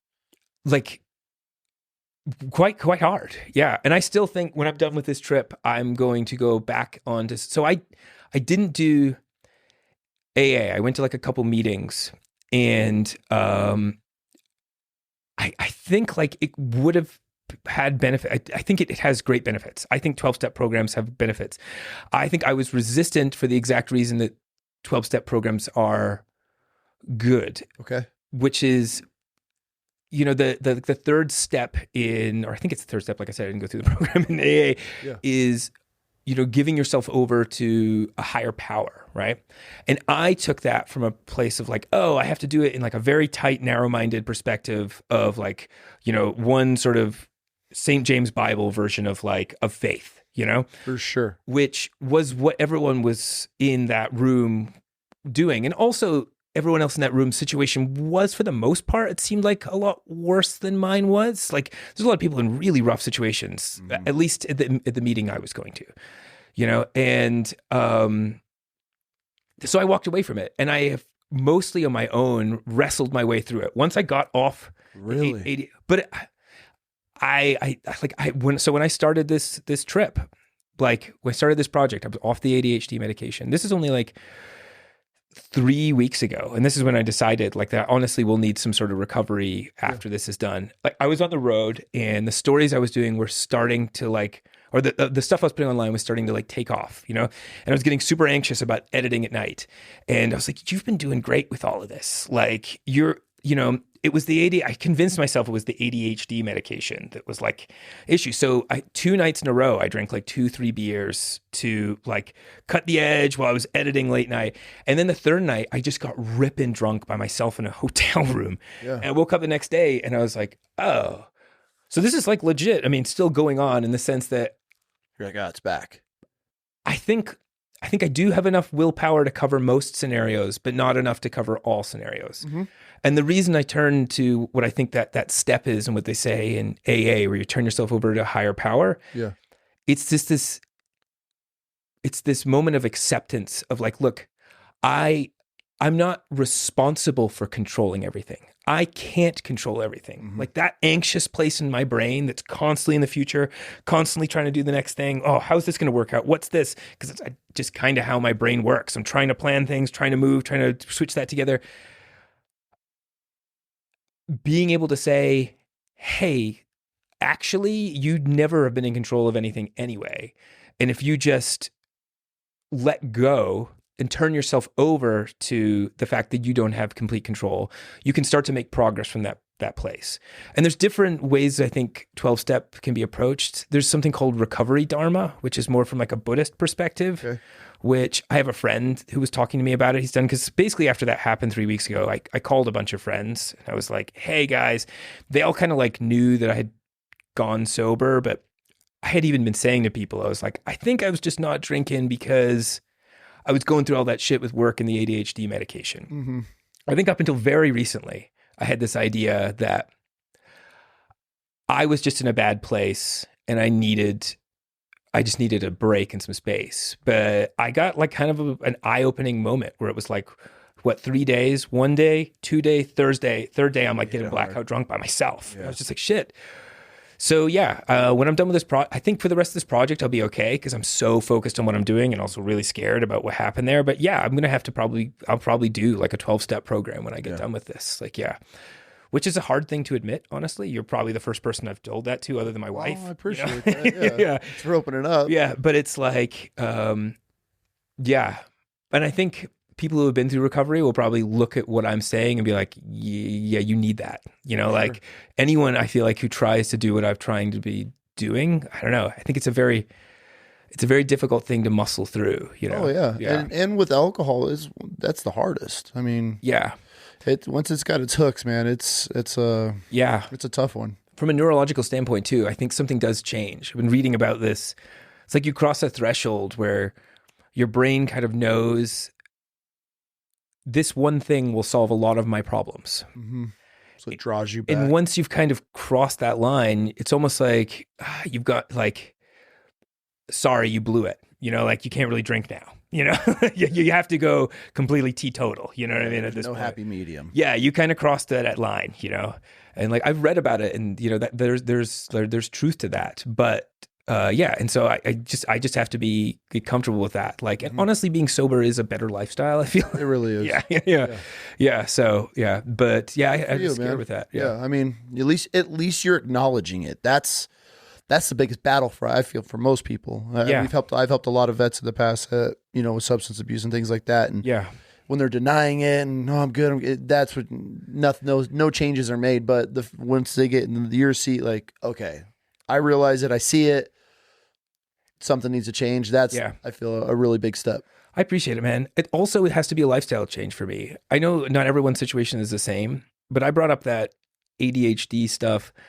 I don't think I'm made to sit in front of a computer all day, every day. No, I'm not. And like, no, I'm going to need to figure out what that balance is for me, or I'm just not going to be happy. Like I think I muscled through it when I was younger because I had jobs with less responsibility. So I would show up and work at a desk like terrified. You better do your 8 hours and get out. And then once I hit my 30s and like I started getting freedom, no one's watching over my shoulder anymore. I'm not getting anything done because I can't focus, and sure, you can kind of take stimulant medication or other types of medication, but that's not going to be the route for me, and so I'm just going to have to figure out what my balance is to make it work, And that's a big part of why I'm on this trip, honestly, was that meltdown I went through at that. So when I went through that period of time, I had been saving money. And he was talking to my wife, and she got a job offer. We were living in San Antonio at a house we had been trying to like fix up. We bought this like 1941 house, and she got this job offer. She was really unhappy in her work. She got this job offer in Austin that she really, really was excited about, and was like, should we do this? Should we move to Austin? And so we decided. I was like, look, as much as this job sucked, working in crypto, it paid really well. Like I saved I can take this amount of money and, as long as I don't blow through all of this, we're still very in a good place. And so I quit my job and I just went to work for a month and a half about fixing up the house so that we could move to Austin and put a renter into the house in San Antonio. Yep. So I worked to get that coordinated, and then we moved to Austin, and I just started planning this project. This is kind of this, like I said, when we started talking, there's a component of this that is about me figuring out what's next for me, because like I can't be happy doing what I was doing before. And like, when people do talk about substance abuse, it's usually an effect, not a cause. I believe that to be true. And like, I can try to continue tackling the effect and maybe have some strength over it, but at some point also, I'm going to be a lot happier if I root out the cause and change that. You know what I mean? Like, yeah. 100%. So this trip you're on now is just as much for you besides the project. I mean, it's for sure. I'm sure you're doing a lot of, besides obviously the hotel for 3 nights. I mean, it's a grim night that last night. Well, it was a grim morning, right? Because I just woke up and I hadn't been hungover. I hadn't been hungover in like, I think it had been like 8-9 months since I had a drink before those 3 days. And I just hadn't been hungover in a while, and I got walloped because I don't think my body was used to it either. Yeah. And it was just like, shit. I don't think I got a handle on this like I thought I did. Yeah. I was getting a little bit older, man. I just had a buddy in town, and I don't drink just for personal. I just don't drink, right? Like, I'm just not a drinker. It's not my thing. Yeah. And but we went out and we had some drinks, and dude, I had like 4 or 5 drinks, and the next day I was like, like getting older. Getting old sucks. And we're learning, that's the other thing too, generationally, we're learning so much about how bad it is for you. Like I come from, so where I grew up in Scotland, you drink and it's like in the bones. I had my first drink when I was like 8 on New Year's Eve. My cousin and I were stealing drinks when we were like 11. It's been a part, when I moved to the States, it then became a point of pride for me that like, I was the kid who he knew his way around booze, I tried to fit in that. So like with 14, I'm drinking like, and it just felt, yes, the culture in Scotland was that way. Then also the age that I am, like when we were like in our 20s and it's like, it was the coolest thing to be able to handle. For sure. And I feel like it's obviously still a thing, but I do feel like it seems like from the outside looking in, there's a little bit of a generational change where like, people are starting to realize that just being great at being blackout is maybe not the coolest thing in the world. You get to an age instead of like, damn, that dude drinks a lot. It used to be like, you could drink a bottle. Now it's like, you could drink a bottle and function. I'm like, damn, he's in a rough spot. Your mind starts to change. It went from a bragging, like, I hold the throne of being able to, I'm not a lightweight. Now I see a guy chug all night and just get black. I'm like, bro, like, God help that dude. Yeah, for sure, man. Get it. Yeah. But well, good for you, man. At least you acknowledge it. We'll get back to the hitchhiking, but that's, at least you're thinking of it. And I'm in it. I'm not out of it. Like, I'll admit that I'm not out of it. Will be, unfortunately. Once you realize like, okay, this is it. There's and I say that in a respectful way because I have buddies that have been sober for years, and they're like, if I have a sip right now, I can't, and it's just bad. And it's not even just alcohol; it could be anything. But alcohol is a tough one. It can be anything, and so I also think I have an addict mentality, which has served me well in a lot of ways. Interestingly, if you learn how to channel an addict mentality, it can be superpower. Like I got into ultra running. I was into big wall climbing, and like just going up into Washington mountains and like driving and then training for that, training for that sort of thing. And training for long distance running became a thing for me and then in stuff like the hitchhiking and writing, like, the sticking to a project like the one I'm doing right now, there's a little bit of an addict mentality in that. But I'm also realizing as I get older, like that I would benefit from living a life where if you knock one peg out, the whole ship doesn't fall down, because that's kind of how the addict mentality is. And I've had that before, like when climbing was my life.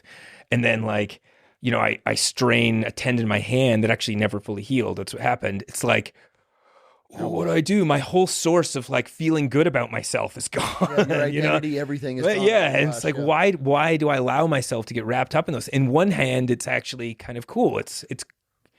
it feels empowering to be obsessive about something, you know, like, and to get good at it, you know, but then it's like a balanced life is healthier. Double-edged sword. Yeah. For sure. Yeah. So, being on the road, what is one of the biggest lessons that you've learned from other people from hitchhiking and getting rides? I think there's a few. To take it to this trip in particular, and the conversations we're having around a period of time where there's so much intensity. It's like high voltage in society. Everybody's locked and loaded. Yeah, and we're on these two sides, you know, that I think that two things come out of that for me. One is that, you know, when I'm hitchhiking, so I live in Austin, Texas. You know, my politics are a little mixed. Like, I've always been more left, but economically I'm not, you know, like I feel like, and honestly, I really have, without getting into it too much, I get nothing out of any of the parties. Like, Who does now? Yeah, none of them give me anything that I want. We're team fuck the government. Yeah. Okay. Then we're on the same team. Yeah. I mean, and so, but I know a lot of people who are more on the left side, especially when I was younger, you know, like that was my. Well, that's your parents who grew up in that. So that's what you're kind of surrounded with. Sure. Yeah. And then you go to northern rural Idaho, and I'm hitchhiking with some guy who worked for the Forest Service, now runs a farm for his life. He's a life of like kind of farming and working outside, and he has certain needs that he needs from a government and certain things he doesn't. Like, you know, like and his value system is so radically different from, let's say, someone working a tech job in Austin, or even like, let's say, New York, you know, like who living in an urban environment like that. That you're comparing apples to oranges. 100%. Like, he doesn't care about DEI issues because DEI issues don't affect his life. What affects him is he sees people trying to make politics about this thing for leverage. And he has issues that he cares about that have nothing to do with that he sees being neglected. Mm-hmm. And then you have the other side who has a completely justifiable argument too. They see like a president who's kind of started like a spark in what feels like, you know, white supremacist stuff, feeling more empowered. Yeah. And that may be true. But in the same regard, the issues that they're seeing every day in their life, because maybe they're affected by it, you know, maybe they're gay, or maybe they're black. Like, they're completely justified in those things that they worry about too. But those things do not cross with that guy. They're living in completely different worlds. Yeah. So how do we deal with that? There's this book by this guy called Jonathan Haidt, where he talks a little bit about how this works in the brain, and like that we like to think that we make moral decisions from our rational brain, like that stuff about politics, religion, this stuff. We don't. We have a system that makes snap decisions based on a moral framework, and the framework is built up of the groups you associate with. Absolutely. And so, you know, like, you like something because that moral framework, and your rational mind, according to him, only comes in afterwards to like fill in the gaps, right? So if your snap decision obviously has a flaw in the logic, your rational mind comes in and like, you know, covers over that flaw. Mm-hmm. And he's worked in this field, you know, it's like he's a psychologist covering research in this. And I see that in the attention economy that we're dealing with right now. Like, these algorithms are playing on that part of our brain. 100%. And so why I bring up, like, yeah, these two guys, Apple and Orange, the dude in Austin and the dude in Idaho, like, maybe those two people don't have to see eye to eye. So what do we do with that? Well, like, some dude just the other day in Central Washington said something to me. It's from such a simple point. He works as an excavation business. Mm-hmm. And I was asking him about, like, how do we build better connections between people? And he goes, look, he's like, if I'm doing a fucking excavation job and it's going to go through your fucking neighborhood, I got two choices. He's like, I can go to your door before the job starts and I can say, hey, my name's Mike. We're going to be working on this project out here. Here's my number if you need to call me. Like, but like, look, this is what's going to happen. And when it's done, you know, your water's actually going to probably run with a little bit of higher pressure than it did now. So it's going to be better off. Or I can say nothing. And this dude's just going to see a bunch of construction outside of his house. And it doesn't matter what I say at that point, he's going to be pissed at me. And he's like, when people go, when we don't talk to each other, when we don't cross that boundary to just introduce ourselves to one another, we can't find that commonality in each other. And what that guy is saying is what I'm learning in hitchhiking too. Like I'm talking to people who we're radically different, but we're in the car together. We find commonality, and he might fundamentally hold a different belief than me. But if I tell him I disagree with him, he's going to listen to me because we're eye to eye in this car. He's not going to write like, fuck you, you fucker, like he might online, you know? And I just feel like the biggest thing that I'm learning in this is you maybe can't know everyone in the country, but we can know people close to us. We can build community. We can be more active at a local level, because maybe the United States, it's hard to hold the whole thing together. Like we're a pretty diverse place, you know? So I feel a lot of people forget how massive of a country it is. I mean, the state of Texas alone is, I mean, it covers like what? Like, I'm going to put my foot in my mouth, but like, dude, like half. It takes a long time to drive across it. Yeah, but but you could take Texas, and it's covering up huge countries. You know, and so you look at California California's budget's bigger than most of the world's countries, right? So you take those things into consideration, but then on top of it, you start adding this divided factor. Yeah. Where now neighbors don't talk to neighbors anymore. There's no community functions anymore. Now it's like we're the greatest country in the world of hermits. Yeah. And then now it's like you and I online, you could have I vote for the left, I vote for the left, you vote for the right, whatever. Now there's no way you and I are going to have a conversation. No way we're going to have that conversation, exactly. And the truth is, like with hitchhiking, you do see, I mean, it's all sides. So much of us is the same. Like, so much of our identities get built up around the division. Yes. This guy said this to me the other day, in coming out of Bellingham, Washington. He said, he thinks that one time in this country, like maybe, 50, 75 years ago, our whole media was built around, trying to put the focus onto our similarities. Like back in that day, there's only 3 TV channels.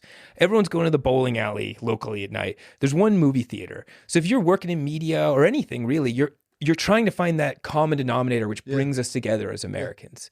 In the internet age, that thing has flipped on its head, where now it's our divisions that we're focusing on. So like, what he was trying to say is maybe we're not actually that much different than we used to be, but now we're just focusing on our differences as opposed to focusing on our similarities. And I think you can take that belief without dismissing people's complaints. Like that doesn't mean that, that you don't have a valid point to bring up for why your group is being marginalized or whatever it is. For sure. But there's truth to that unless we try to find these commonalities. And the only way you do it is by face-to-face interaction. And again, I said this at the beginning of the thing. I think hitchhiking for women is probably different. I think the creep factor gets into things in a way. Dude, men are. I have a beautiful teenage daughter, 17 years old. Dude, I see how men look, and I would hate to be a woman. We get it. But outside of the creep factor, I think most of our preconceived notions about people are wrong. They're 100%. They're pretty much decent people trying to get by in their own way. 100%. 100%. Like I don't want to excuse as women, men do creepy shit. but that aside, like I think most people are just decent people, trying their hardest. Yeah. And it's great that you say that because, so obviously you could tell we hunt in this family, and you might be anti-hunting, right? I grew up hunting my whole life. Okay, so you get it, but so you can also get the other side where I could post something with my kids, and then I have these people that are wishing the most horrific thing on them because we hunt, right?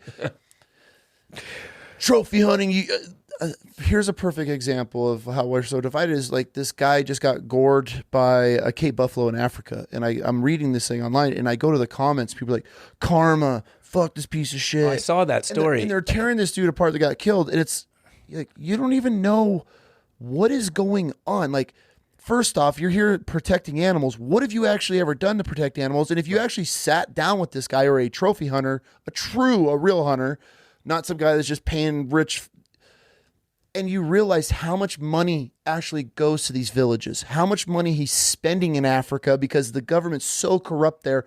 they're not getting any of your 10 cents a day that you're helping feed starving children. Yeah. So if they actually had that conversation, and I've had it in our home, I had a buddy that his wife was hardcore liberal. I'm talking the far end of liberal, anti everything that is under our roof. She was against it. Yeah. But she came over and I'm like, sit down, let's have a conversation. Yeah. And I was like, what do you want to know? Just start asking. And I'm not going to defend myself, but I'm going to tell you my point of views on this. Yeah. Dude, she left and was like, I had no idea. She was left like, she's like, I would honestly go hunting with you. Like if this is everything that you're explaining it to me, how it is, cause you look at a bear and it's a Disney character and everybody else, they're illegal. They're going extinct. But then I'm showing her like, here's racks of bear meat that we've canned. The bones are going to my buddy that is a knife maker and he's helping do these classes with him. We can everything. I mean, the rug, honestly, the rugs aren't even the trophy to us. That's the most expensive part that I could give a shit about. It's the meat, the experience with my kids. And you start talking to people and that's where we've lost it as a country is we don't talk anymore. And this is why I immediately it's a huge part. Like there's, I worked in, like I mentioned, as a journalist quite a bit. And there's like a thing they talk about, which is like framing of stories. Yes. Like there's a few ways to be biased. Yep. One of them is often the most subtle one is framing, which like I think all major media now kind of has some bias. You'll get 100%. Organizations like the New York Times, they have journalists who are going to be very objective. Like they've worked really hard to be objective, but the story framing, it's like what they choose to cover, the direction they turn it to come from obviously has some sort of a slant.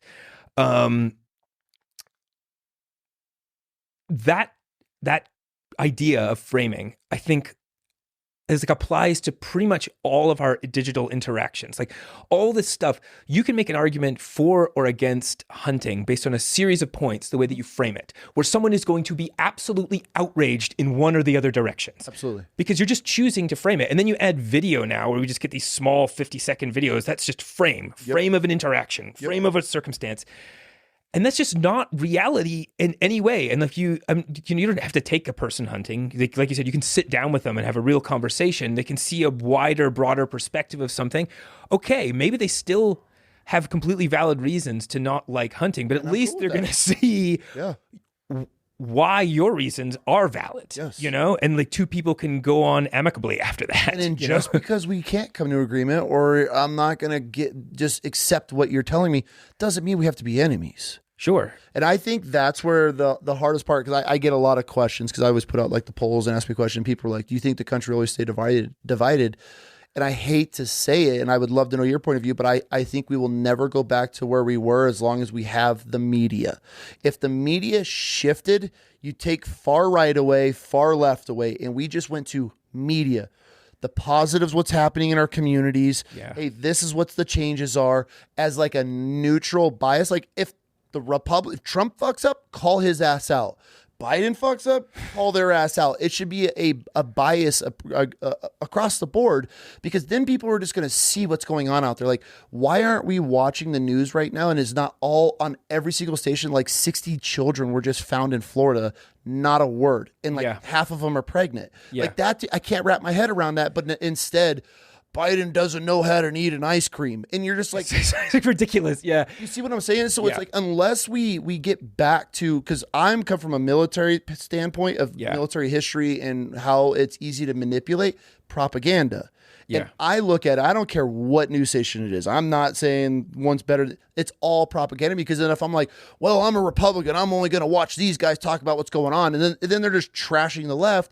There's no different of the left trashing the right. So here we are still divided. And so I completely agree.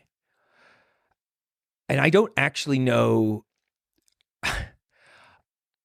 like, I think the one thing that is positive that's happening is that there's more awareness that this is happening. 100%. People are waking up. Yeah. But the other side, which is the negative, is that with this sort of algorithmic delivery system, like the algorithms don't know what they're doing. They're just trying to go for attention. They're just grabbing you. They're attention, and they're getting better and better at it every single day. And more content is being generated by artificial, thinking, by, these. And so we're kind of storming towards a place where this entire media landscape is devolves into like an absolute attention hungry system which then compounds and folds on itself, because when you live in that reality, then you further perpetuate that within your own head. You cling to these groups and these sides. Yeah, it's scary. I like to think that like we're almost maybe moving to a point where like it gets so bad that people start to move away from it. Yes. Some people talk about the idea of like the death of the internet coming, where it's just like so much AI information. That's like, why I think this form right here is the future. Yeah. Because even though podcasts, everybody says podcasts are played out, they're a dime a dozen. They are. There's new ones pop up. There's thousands pop up every day. But the majority of them fade out.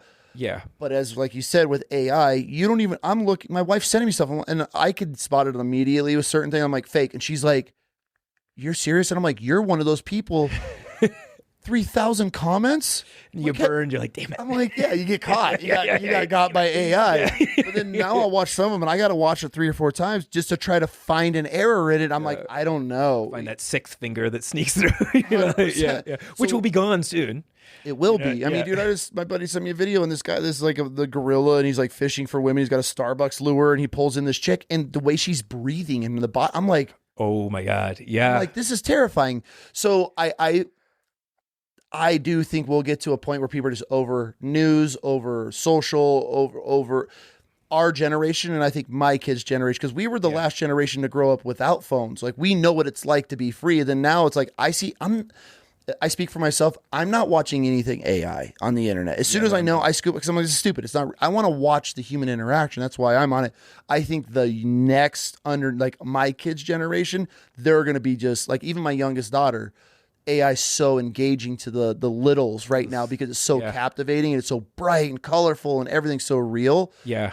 I think, but us, and maybe a little younger, we're going to get to a point where everybody's just like, bro, everything's so fake. What do we even trust? Where do we even go? And then maybe there'll be some new sources at that point. Hopefully some skepticism starts to come in. Yeah. You know, like, I mean, it can't be nice being in high school right now. Like, it's like, I know, I mean, middle schoolers are the most ruthless like creatures in the world. I can't imagine what it was like to be in middle school in the, in an age of the internet. Like, one thing. Imagine if we had. Dude, we had the internet was just starting. Like, we just started. Like, I remember I was in like 6th grade. Like, I mean, I was still in Scotland. I think was slightly behind the US because we moved here. But I remember them rolling in the one computer, which had like Microsoft Encarta on it, and we were like, It's interesting to see where it's going to go, but who knows, man? But this is why I love it, because you're able to show people like, okay, here's this. I'm not saying you've sat down, but I'm in Northern Idaho and I just met this Aryan crazy dude. But then you hear his points and like, okay, that's his belief to be some white supremacist, but his, I don't want to say morals and values, but his beliefs of what you might be like, oh, 100%. Oh, you just want to live a life. You want to be left alone. You don't want to be governed. Yeah. You've raised kids, like you're a grandfather. So you could connect on those sides of level. Then you might meet some dude that's supports another radical group, and you'd be like, hey, I'm not going to support this radical group, but these are the things that I also kind of I agree with, or I don't agree, but we can have this conversation. We can find a way through it. And in a lot of ways, humans are basically the same. You know, we didn't talk about it, but also a friend and I, we hitchhiked down through the coast of Mexico and Guatemala. I actually wanted to touch on that. Yeah, what that was like. We can get on that next, but what I was going to say first is, I was afraid. I was like, probably should have been more afraid than I was. I feel like in U.S. news at the time, the cartel stuff hadn't really. Yeah. But we did go through like Sinaloa and all this stuff, just like sure. But in terms of outside of that bubble of very darkness, like pretty horrific what's happening there. We were scared because we didn't know. Yeah. And we end up finding just this like wonderful culture of people who are so proud of their culture, want to show you, pulling over, like talking to us, dealing with our terrible Spanish, and just taking into our house. Like, we stayed in homes, we're eating meals with people. It's like, just that sense of like, they're so happy that we're taking interest in what they're doing. And then they're going out of their way. And it was like such a rich experience, which, I mean, it's hard to know that without, and it's like, you can, there are certain levels of, like when we talk about, if someone fundamentally hates one other group, it's kind of like, okay, you could overcome that, but outside of those extremes, I have a lot of empathy for a person's background and experience. I'm fortunate to have seen a lot of things. I'm fortunate to be able to take the position I take because of the exposure I've had. Yep. In a different circumstance, I might be far more set in my ways. Yeah. With that comment, because you grew up more left, right? You know, I grew up interestingly because growing up in Scotland, you know, my dad, we grew up, you know, hunting for a lot of what we ate and what we lived. But we grew up, I think my dad probably would have been conservative. He voted for Conservative Party in Britain. But when we moved to, my mom was liberal. And when we moved to the States, you know, the British have like a kind of uncomfortable with like how Americans look at like war and how Americans look at their own like exceptionalism. When I was at 13, there was more, I think, there was envy of that and hate of that. And what I mean by that is like the envy is Americans just have this capacity to be like, I'm fucking great. I'm going to succeed. Woo! Like, and that's a kind of a good thing. Like you can make a lot out of your life out of that. Like by having focus, determination, and believing in yourself and not being afraid. Yep. Americans are great at that. But you can also be a huge prick by being like that, you know? Like, yeah. Especially when we take that mentality and go outside of the U.S., then you're an asshole. And that's where I feel a lot of people, we turn a lot of people off from America. Because I've seen it. I've been places where I was like, oh, God, we're not with that. Like, So when I say I came like with a real left perspective, it's kind of a weird mix because we grew, it's like we just, my household was very anti-American military, having come from like a mom who was on the left and a dad who had a British perspective where he was just like the American military is like, they put their hands where they shouldn't put their hands, you know, like, guilty. Yeah.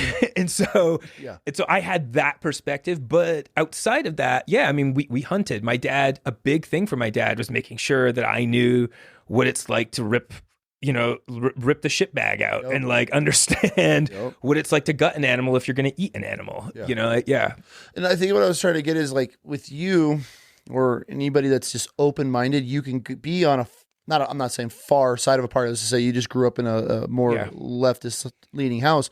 But then as you're talking and you get to experience everybody, you're like, okay, like I could agree with that. I could disagree with that. You might meet somebody that's far left and be like, oh, no, like that's too much. I meet like these far right and they're like, you're right, brother. I'm like, no, like I don't think we should be doing this. And they're like, and I disagree with buddies. I got a buddy's wife that, dude, I say anything like anti-Republican, even though I do vote Republican.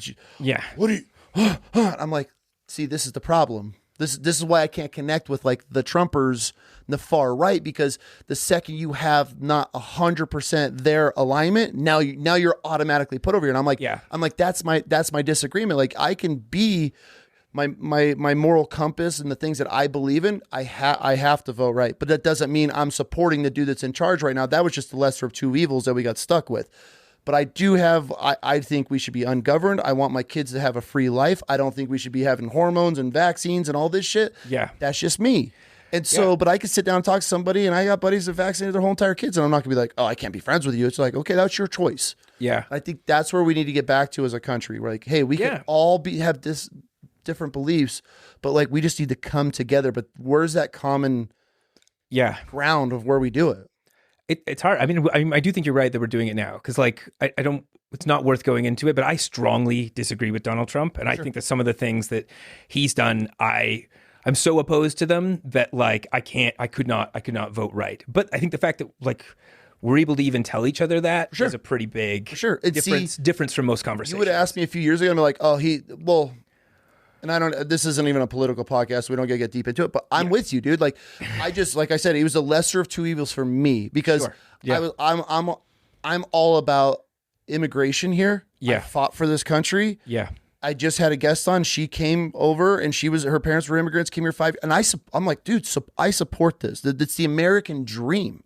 Yeah. But I don't agree with open borders. That scares the shit out of me because we've seen what's happened to all these other countries that are allowing all the Muslims, all these people that are coming in. They're destroying countries right now. Yeah. Cool. But at the same time, do we need to be deporting this guy that's in the field picking onions to support his family? I don't agree with that. Yeah. You see what I'm saying? But we should get everybody, if you want to come here, because I don't see white dudes out in these onion fields and strawberry fields picking strawberries. Yeah. There should be a much easier process. If you want to come and work, you want to be able to work and provide for your family and pay taxes. That's my belief, right? Yeah. But if you're just coming here for a free ride and you're a military age male and you're not bringing a family to better their lives, that's where I'm like, I don't support that. Sure. Yeah. And those are just my beliefs. And we could talk about this for a long time, because I agree with you in the sentiment, and without going into the details of it, there's a number of reasons I think we're going about it wrong. Yes. But the larger sentiment that like we should have a functioning system that like we understand who's coming in and out, and that we regulate that for what is best for this country. That makes sense to me. And I don't know why we're not able to do that with either party. That makes sense to me too. I'm with you. And so, because that makes sense to me, because I was working on a farm. I guided hunts out in another state. They have all their workers were all from Australia. They're on this work program. They come and I'm like, why can't we have more programs? Why aren't we focusing on this? If we're supposed to be the greatest country in the world, we're not doing the work. We're not doing field work. I'm not seeing 15, 16-year-old white kids out there. Nobody wants to do this. It's above them or whatever it may be. Yeah. Okay, why don't we have these problems that allow people to come in, document it? As long as it's documented and there's a process to it, which there's not, it's taking people thousands of dollars, years and years to even get accepted. So our system's broken. And I would say Republican, I see that and I want it changed. So like this is the best part of this, is having a conversation, because I'm sure there's a lot of things we could disagree on. There's a lot of things, hey, cool. Like I think things should be regulated. So yeah, dude. And that's just where and this goes back to where we are as a country. It's like, dude, most people can't even have these conversations, because the second you say, oh, I voted for this person or this person, or you the fact that flying a flag shows you what side you're on, that's how we know we have a problem. Because I don't care how far left or how far right you are. It's that Old Glory represents everything that this country has been through and will go through. Yeah. And now you're a racist. Now you're an extremist for flying a flag. That's where, we have issues. Like I can't agree with that. And so it's sad that we're at this point. It is sad that we're at that point. And yeah, I mean, both sides do that. I think something happened with the Trumpers where like it went really far in one way. Yeah. And now I don't think a lot of people on the left are realizing that they're escalating to meet that level. Like, in my opinion, something really radical happened with Trump. Mm-hmm. But now, and those people, I'm just sort of like, oh my God, dude, like, why do you need 2 giant flags on your truck? Like, and a bunch of bumper stickers that have like a picture of Joe Biden in a coffin. Mm-hmm. I think what's scary now is that I don't think people on the left realize how they're rising to meet that level of extremism. Not all people on the left by any means, just like not all people on the right are that example of that Trumper. Sure. But those extremes are rising. And they're meeting each other at the level of extremism. It's scary. And it's super scary. Yeah. And then you got this group in the middle. It's like, can you just fuck off, leave me alone, and not be in my shit all the time? Like, I just want to live my life. Like, like I said, I worked for this crypto startup, and it's like, I don't think the left understands a lot about how what the value is of like the way that our economy works, and how dangerous. Sure, you want to regulate it in some ways, and I do think that money should be going to services like the roads and all this stuff in schools. Yep. But you have to be careful how you regulate government. I believe that, but you can't even have that. You can't even make that. That's a very right-wing statement now in some circles. So it's like, so we just can't talk about it. Yeah. And so we just go around pretending that we all are completely in whatever side of the person that we're in the presence of, which is just an absurd situation to be in, Yeah. We're definitely living in very interesting times, and it's going to be a shit show for a while, and unfortunately, and I was really hoping for a bit that it would just mellow, but clearly that's not happening, and we'll see where it goes. But yeah, back to you, dude. Fuck politics. Yeah, seriously, dude. I hate having the conversation. Yeah, I don't even know how or why, but yeah. I also, just as a disclaimer to both of my parents, I don't understand their entire politics, but that's how it looked like to me coming up. Yeah, as a child. Yeah. I get it, dude. yeah. So, has there been anybody, since you've hitchhiked all over the world, who stands out to you the most that you've met along the way? That's hard to say. Is there one person that you close your eyes and they automatically come to you that you've had a conversation with? this is kind of recent, and I think that's probably why. Okay. So it's not like necessarily the whole thing. But so before I started this project, I did a test round. So like I had, I'd done some hitchhiking, and I knew that the equipment I'd used back in 2006 was not going to work. Yeah. Like I needed to be able to get good audio, good, video that didn't jump around, blah, blah, blah, capture getting picked up. Anyway, I came up with a scheme. I had the equipment, which I think I wanted to use, but I figured I would do a test. And my parents had been, they'd taken the winter, they're retired now, and they're in the winter down in Arizona. So they were kind of like just out there in this. And so, okay, my plan was I'm going to fly down and meet my parents, spend a little bit of time with them, and then I'm going to do like 3 days of hitchhiking in Arizona. So this would have been like late March, right after we moved to Austin. And first ride I get in like southern Arizona, we're almost down by the border, is this older, I think I actually put a video of him online not that long ago, a snippet at least, older white gentleman, I think about 65, ex-military. He hinted at, he said like he got a bad shoulder from jumping out of helicopters. So I'm not, I don't think there's a lot of circumstances where you jump out of helicopters otherwise, works as a mechanic now, been through a lot in his life. And he just had this stoic, calm perspective on the world where he was just, he said to me, he's like, I voted for Donald Trump. He's like, I just couldn't vote for the 47 versions of male and female. I don't want to get into that. It's a very complicated thing, but I can understand how someone wouldn't want to vote for that. And he just goes on to talk about like, this calming sense of how everyone is just so panicked, but the world is moving in cycles. And he's like, soon enough, we're just going to be worm meat. And I'm now living out, I finally found myself out in this place where I wake up and I go out in the mornings and I smell what the air smells like after the rain. He's like, and I'm just happy to be present in the world and to be able to be working with my hands. Yeah.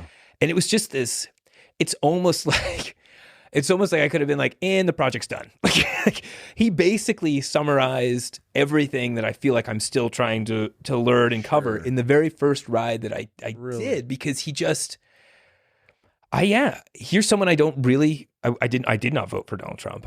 Theoretically, we're on different sides in that regard, but I understood everything he said and why he said it.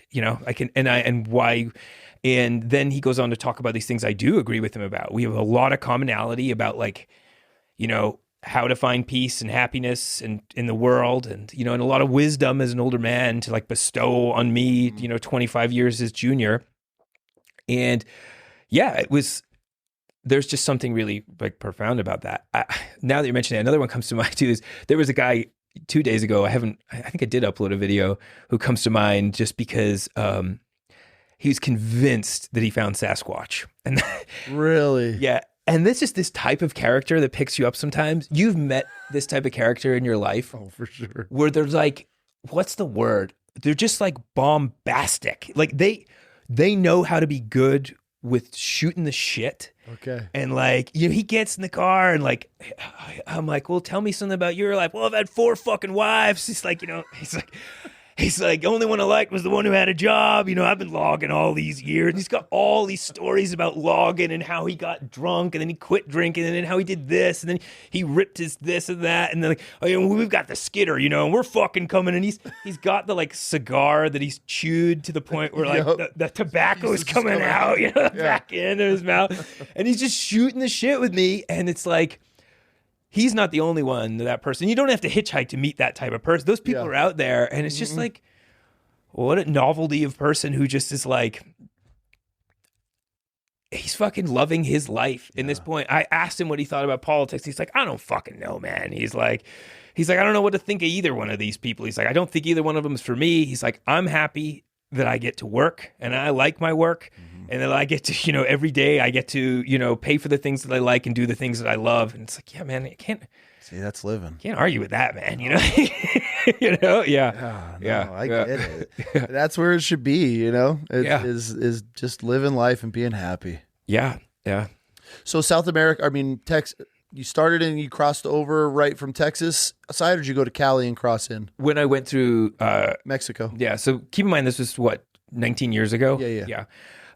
We left, so we picked up where I'd left off in San Francisco because I wanted to keep going all the way down to Argentina, like the original trip plan had been. God, that's a long trip. Yeah, and so we hitchhiked from San Francisco to San Diego, then we walked across the border, and then we basically just started hitchhiking down Baja California. Yeah.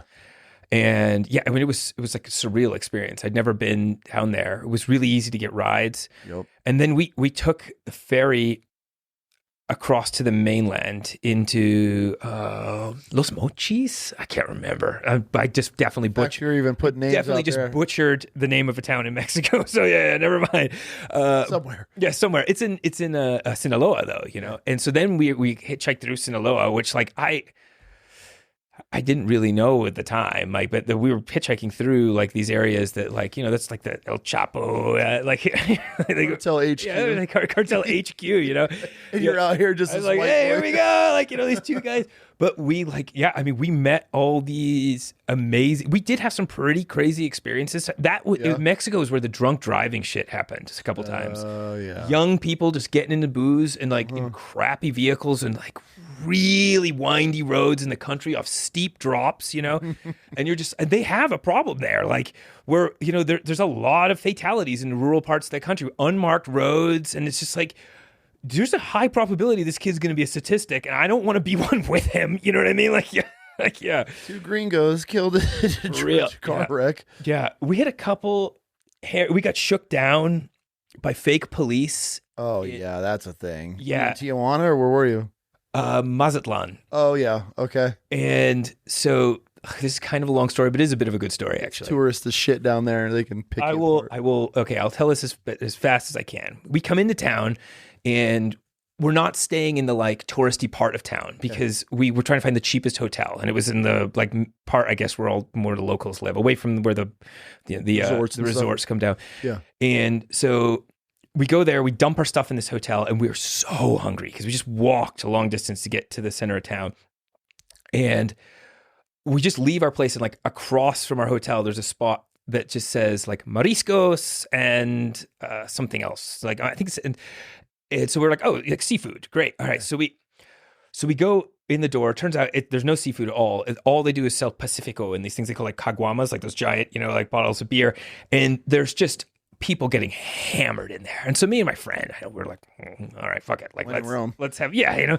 So we sit down, we start drinking from this caguama, and we're sipping away, and we're starting to get, we haven't eaten. It was really stupid. We're starting to get like tipsy quick and super drunk. And then this local guy starts talking to us, and like, he's like, well, you know, blah, blah, blah.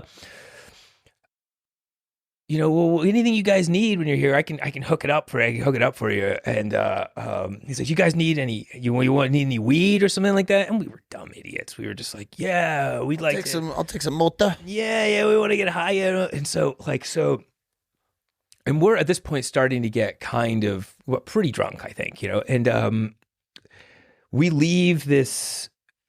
He lives kind of across the street from the bar. We leave the bar thing, and he transaction like outside gives us, which turned out to be the most terrible marijuana I think like anyone has ever purchased in the world, you know. And then he leaves us be. And then our plan was, okay, our hotel is like adjacent, like we can see it right there. So we're just going to walk in there, put that down, and then we're finally going to go get some food because we're drunk and getting hungry. Yeah. So we start walking across the street, and then these two police officers approach us from behind, and they're like, oh, what are you guys up to? What they knew. I mean, it was obviously set up, pinpointing the situation. And yeah. And so they put us up against the wall, and like they go through this whole rigmarole where they take like everything out of our pockets. And like he felt it was in my pocket. He felt it. He knew where it was. And then he still went through the process of taking everything else out of my pockets. And then they literally did this thing where he was like, I guess they don't have anything on them. Oh, what's this? And they pull this weed out of my pocket, you know, and I'm like, oh, I'm like such an idiot. Like I'm buying street weed in Mexico. I'm like, what am I doing? What am I doing with my life? You know, like I'm an idiot, you know? And as we're standing there, he's like, they're trying to get us to like, my friend John just like looks at me. He's like, dude, we gotta like, they don't really speak English yet. We gotta pay them, right? Like that's what's happening. And so my friend says like, oh, like, well, what about get some, some money, and they start negotiating. Oh, well, there's an ATM. You guys can walk to the ATM. And John points out to me, because they don't speak English at all. And he looks over and he goes, dude, because these guys aren't even cops. And I was like, what do you mean? He's like, look, they're not even wearing matching uniforms. And like their uniforms didn't match the other police that we saw. They were wearing like thrift store. They had like hats. A little plastic badge on or something. And so like at this point, I'm like 60, 70% sure these guys are not cops. But also there's still like gray area that they are cops. And you're in a foreign country. Yeah. And my buddy, by the way, we're being like, this was a tight budget operation, like a very tight budget operation. Like there were times in Guatemala where people were like, give us money for the ride. And we were like, look, I don't know what to tell you. I genuinely can't give you that, even though it seems ridiculous for a gringo to not be able to pay you that. But anyway, we were really tight, and we really couldn't, like the amount of money they were talking about, that was like our Mexico budget, like that was it. And John was like, I think we could just run, man. Like we could outrun these guys. I like John. And so I was like, all right, let's do it. I was like, let's do it.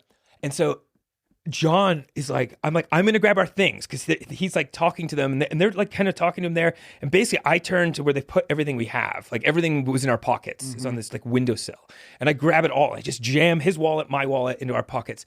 And I turn around and I look at him, and I'm now high agitation because they're going to see that I took everything off the wall in about a split second. So I turn to John and I go, oh, you ready? And he like kind of is caught off guard. And I go, 3, 2, 1. And I go to the left, and immediately Mazatlan has these like 3-foot curves. Yes. So I immediately just step right onto my face. So from my perspective, John has taken off. And I feel this guy grabbing up. He gets on my back. So I pop up on all fours and I throw him off of my back. So he jumped on you. He jumped on me, and I throw him off, and I take off running. And now I'm at like full throttle. And this is like, I don't have a GPS cell phone at this point in time. It's like, and I'm just running, and he's chasing me. I know he's chasing me. And half in my mind, I'm like, what if he's a real cop? What if he takes a shot at me? So I'm like zigging and zagging. Like dodging. The Ace Ventura. Yeah. And I'm running and running and running. And I start realizing I'm gaining on him. And by the way, it is like 100% humidity, like it's so hot. And I'm drenched. I'm bleeding because I ate shit so hard on the ground. Like, I mean, just fully ate shit, and I'm running, and I realize I'm outrunning him. And like every time I turn a corner, and I'm like, soon I'm going to turn the next corner before he turns the previous corner. Yeah, he's not going to know. And so I get to that point, and then I keep going, and I keep going, and I'm just so out of breath. And I ended up like hiding, and I'll get back to what I ended up doing in a second, but I want to get backstory back to like from John's perspective. Yeah, where did he go? So he's standing there, and he unexpectedly hears me go, you ready? And he turns, and according to his reading, I went early. I go 3, 2, 1, and he says I take off before he takes off. You said and then one, that means go. Yeah, he just sees me eat shit on the ground, and he sees the other cop jump on me. So he just goes like this, puts his hands up like, hey, arrest me. And then I just go and throw this guy and take off running. He stayed there? Stayed there. He didn't run? He didn't run. It was his idea the whole time? It was his idea, and so he just watches me sprint off.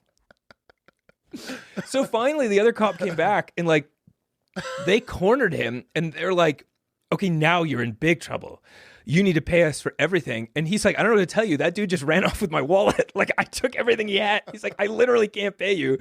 And eventually, I guess, they just it was weird. Like, he said that their story started seeming more and more unbelievable. Like, they didn't know what to do. They were getting more, and he realized that they weren't. So they legit weren't real cops. Legit weren't cops. And he said, I just started backing away from them and was like, I'm not going to give you anything. I'm not. And they just let him back away. And it just ended.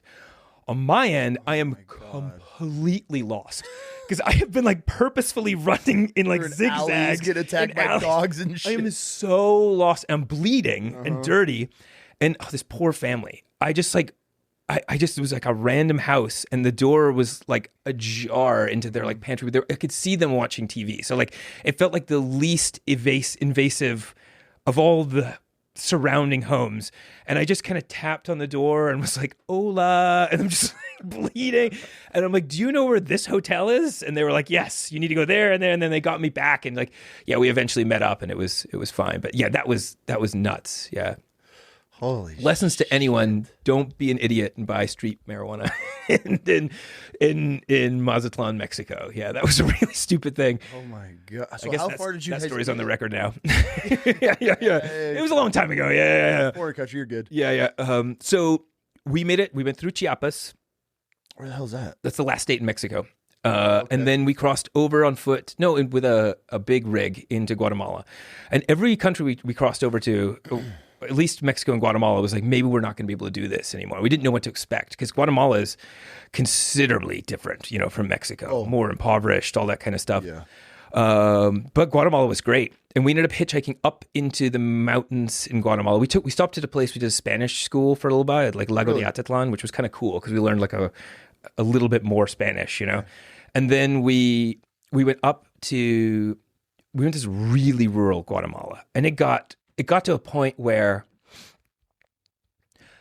you just felt everyone there's only a few vehicles and everyone rides in the back of the car anyway, and you kind of like you're sitting hanging off the back of a pickup pretty much all the time anyway with everyone else. So it's like there's one vehicle and like you and like 6 other people are jumping in, and we just got so comfortable with it. I got to admit, it was a pretty great feeling. Like just kind of like, you just felt like this is going to be a very cheesy way of saying it, but like almost like one with the environment. Like I'm dirty head to toe, sleeping outside every night, jumping in the back of trucks, going wherever I want. I mean, you just felt free, you just felt free.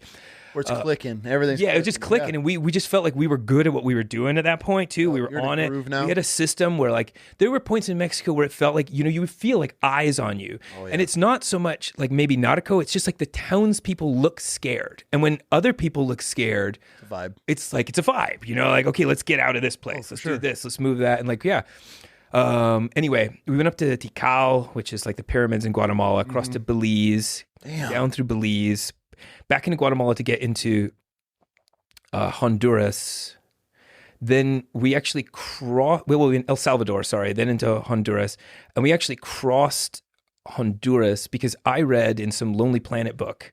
So there's the Caribbean side, and on the Caribbean side, you could hitch a ride in a boat, it said, around into this La Mosquitia rainforest in Nicaragua, so we hitchhiked across to the Caribbean side. There's no roads to Nicaragua from the Caribbean side. You can only go by water. Yeah. And it turns out, you can, I'm going to waste a ton of time on this story. So, okay. I'm in this. So. Okay, because this story, so we cross over, this was an absolutely nuts story. Yeah, so we crossed. I want to hear all of them. Okay, so we cross Honduras. So basically there's the Pacific coast, or the Pacific Highway or something, which goes all the way through Central America till it gets to Panama, and then it stops at the Darien Gap, Yep. And on the Pacific, the Caribbean coast, there's a huge rainforest that separates Honduras and Nicaragua, which it's like very difficult to get into.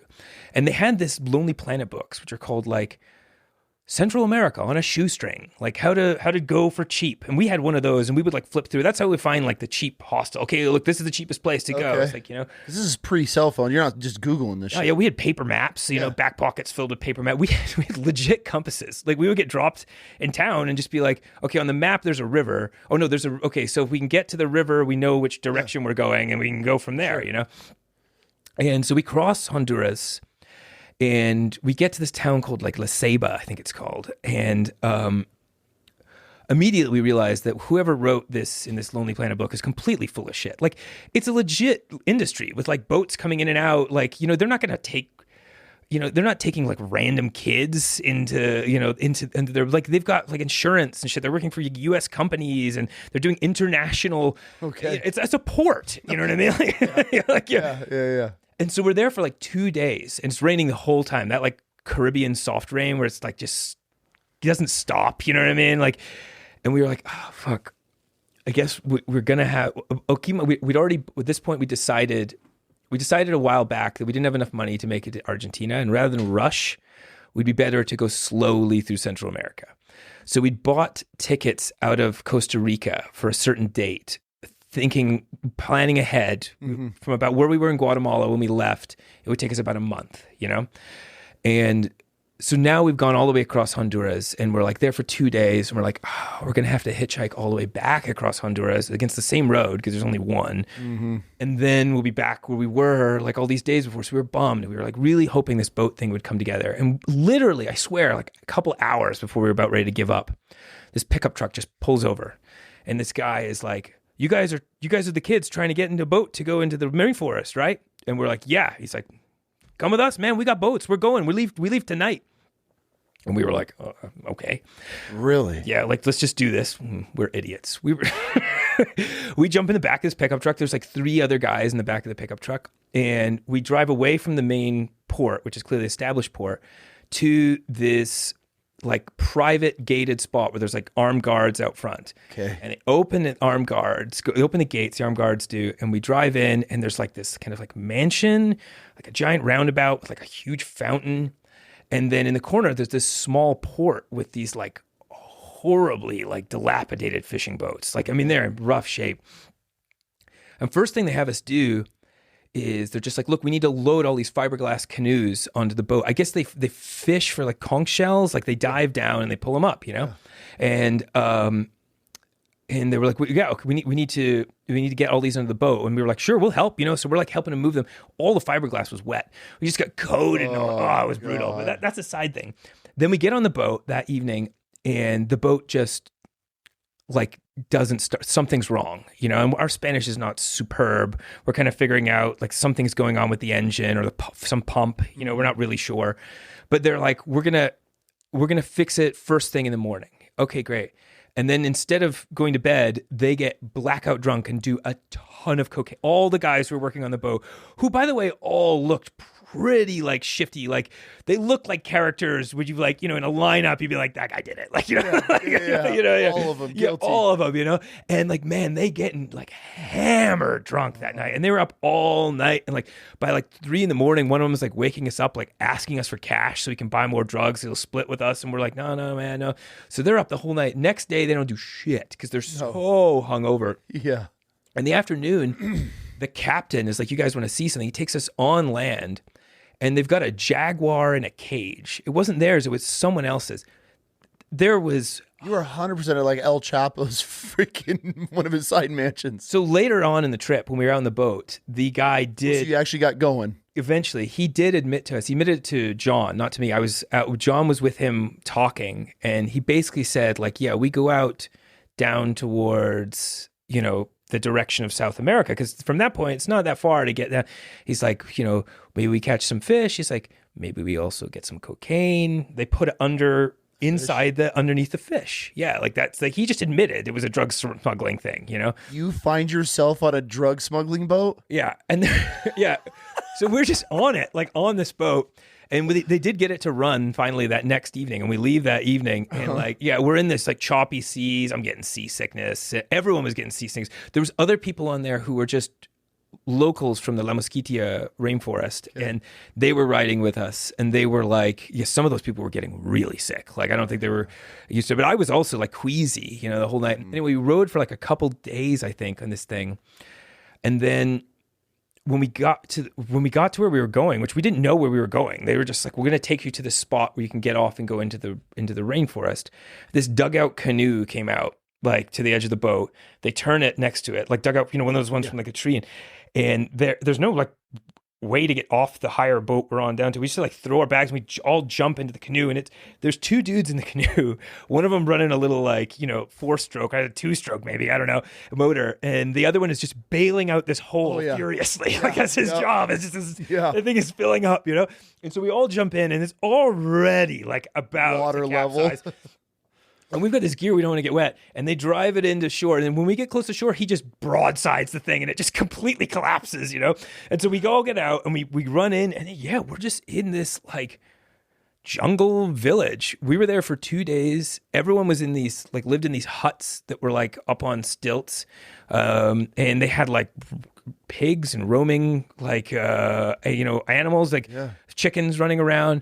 We stayed with... There was one house that was made out of like concrete blocks. It was much bigger. And that guy like brought us in the village and was like, super suave. He had all these women like cleaning his house. He was barking orders at, and we found out from him that he basically manages the gasoline.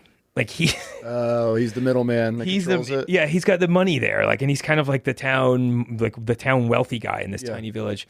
So we had to get from where we were. There's only one city in the rainforest, and to get there, we had to take another boat across, and we had to wait like a couple days because it just wasn't going. We get over to that town, and it was just the rest of the story is also really kind of crazy. Like, there's only one truck that leaves the rainforest. There was at the time. I was going to ask, how the hell did you get out of there? Yes, it's a really bad dirt road, and there's one dude who has a pretty cool job. He's got like this like kitted out Toyota. Like the floor is like a grate. He's got the exhaust that comes up over the hood. Oh, you're like in a Land Cruiser then? Yeah, like he can handle this wood. And and we're all just piled into the back of the pickup truck, one person in the front, and the rest of us all in the back. And we drive all the way through the forest till we get to this river, where we then cross over the river to the other side, and then we're in Nicaragua. And in Nicaragua, there was no one there to stamp our passports. Like, we went to the immigration office. It was just there was no way to get your passport stamped, which became a problem.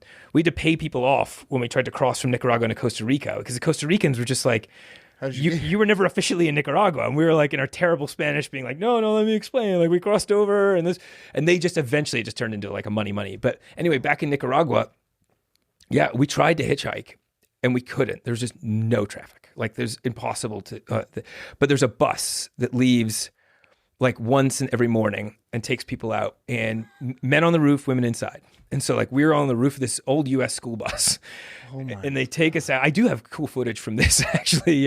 They took us out through basically across to the western side of Nicaragua again. And like, it was brutal. It took all day on one bus. Then we got dropped, and another bus, which was coming from a different part of the coast, picked us up and for the night ride. And that one, everyone was inside because it was going to go through the night and it was supposed to rain. And the bus was completely full. There was nowhere to sit. And we were trying to stand, and like my buddy and I were falling asleep. And eventually we just asked if we could go back on the roof. We were like, we'll be better on the roof. Yeah. And we just suffered. There was like a bunch of stuff under tarps. And I remember we like pulled them up. We were like freezing. And the trees were just high enough that like if anything came, like the trees were growing and the bus was the only thing that ever went on. So if you like raised yourself up, it was like, you would get hit by the... Oh, yeah. And so we climbed under the tarp, and there's already a dude under there. Was there? Yeah. And so me, my buddy, and this dude, and the dude was just like...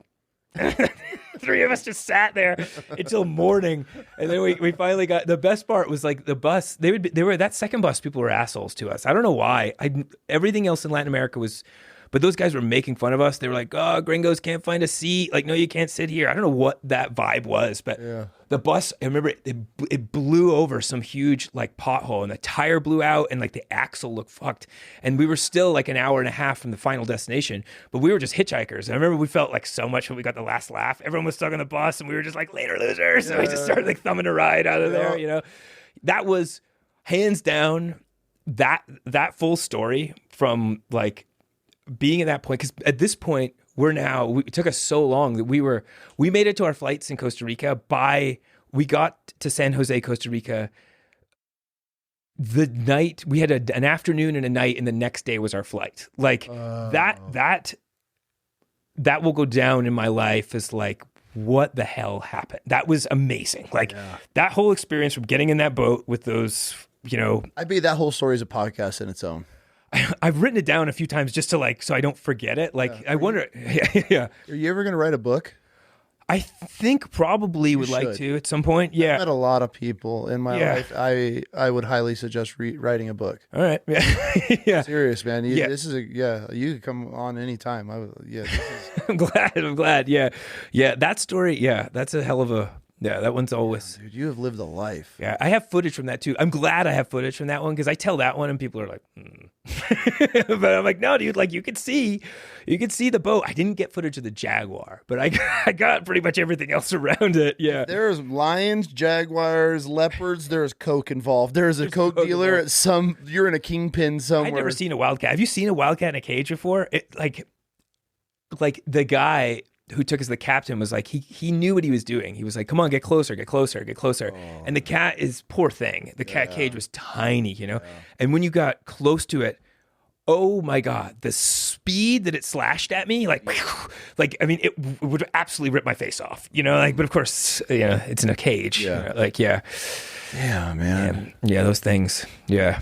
So from here, you're what's your goal? So I wanted to come here. Like I said, I watched a couple of your episodes or listened to a couple of them actually. And basically I'd wanted to hitchhike straight here, but I got caught in Yakima, which I think I mentioned to you earlier, and ended up just stopping in a place. So I broke lines with and I rented a car yesterday, drove to here to do this. Tomorrow morning, since I have a car right now, I'm gonna be taking care of a bunch of things. I need to get I need an extra pair of socks. That was a flaw. 3 is not enough.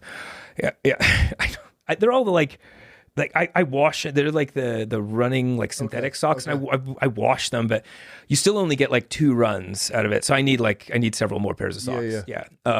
And then I'll basically go back to where I left off. I'm trying to remember the name of the town, Central Oregon. Okay. Tomorrow, return the car.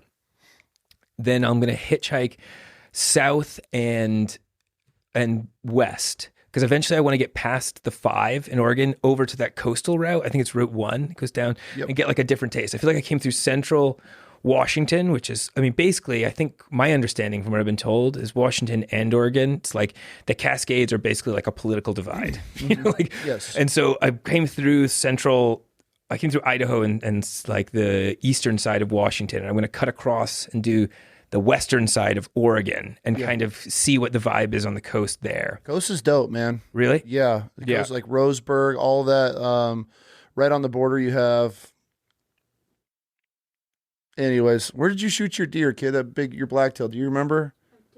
Yeah, but it's beautiful over there. Beautiful. Yeah, I love the coast of Oregon. I went there on the first trip that I did when I was 21, and it's crazy how little I remember. That was that first hitchhiking trip. I have glimpses in my memory, and I have the video footage I still have of how beautiful it is, but I don't know that town that you're talking about. I don't remember. So I'm really excited to go soak that in. It's cool people. Yeah. It's all pretty awesome. From there, I haven't decided with California. I'd like to go down the Sierras. Okay. I want maybe central California in the north, which is kind of sketchy, is going to be very difficult for hitchhiking, because unless it's changed since I was there years ago, they used to have a lot of trouble with drugs and poverty, which for me makes me look way scarier. People are more afraid of me. You know? I never would have guessed the poorer, the more drug related areas. Obviously, that's a challenge for you. If you're in active outdoor lifestyle-ish areas, people are like, oh, he's just an adventurer, and you find it a little bit easier to get There's a line, and it's really interesting, because this is actually, class is a really interesting thing with the hitchhiking. Okay. On the one hand, if you're in an area like you're talking about, outdoorsy people, they have a little bit of money. They're not kind of living in pure poverty, you know, they've got jobs, they're kind of established in their lives. So it's middle class to a higher middle class, you know, that is excellent.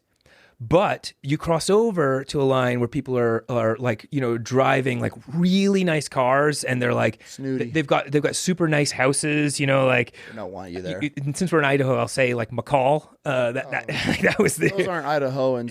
Those are all the rich Californians. They all have Oregon, California plates. Yeah, exactly. Yeah. And that you get that vibe where all of a sudden they're just disgusting.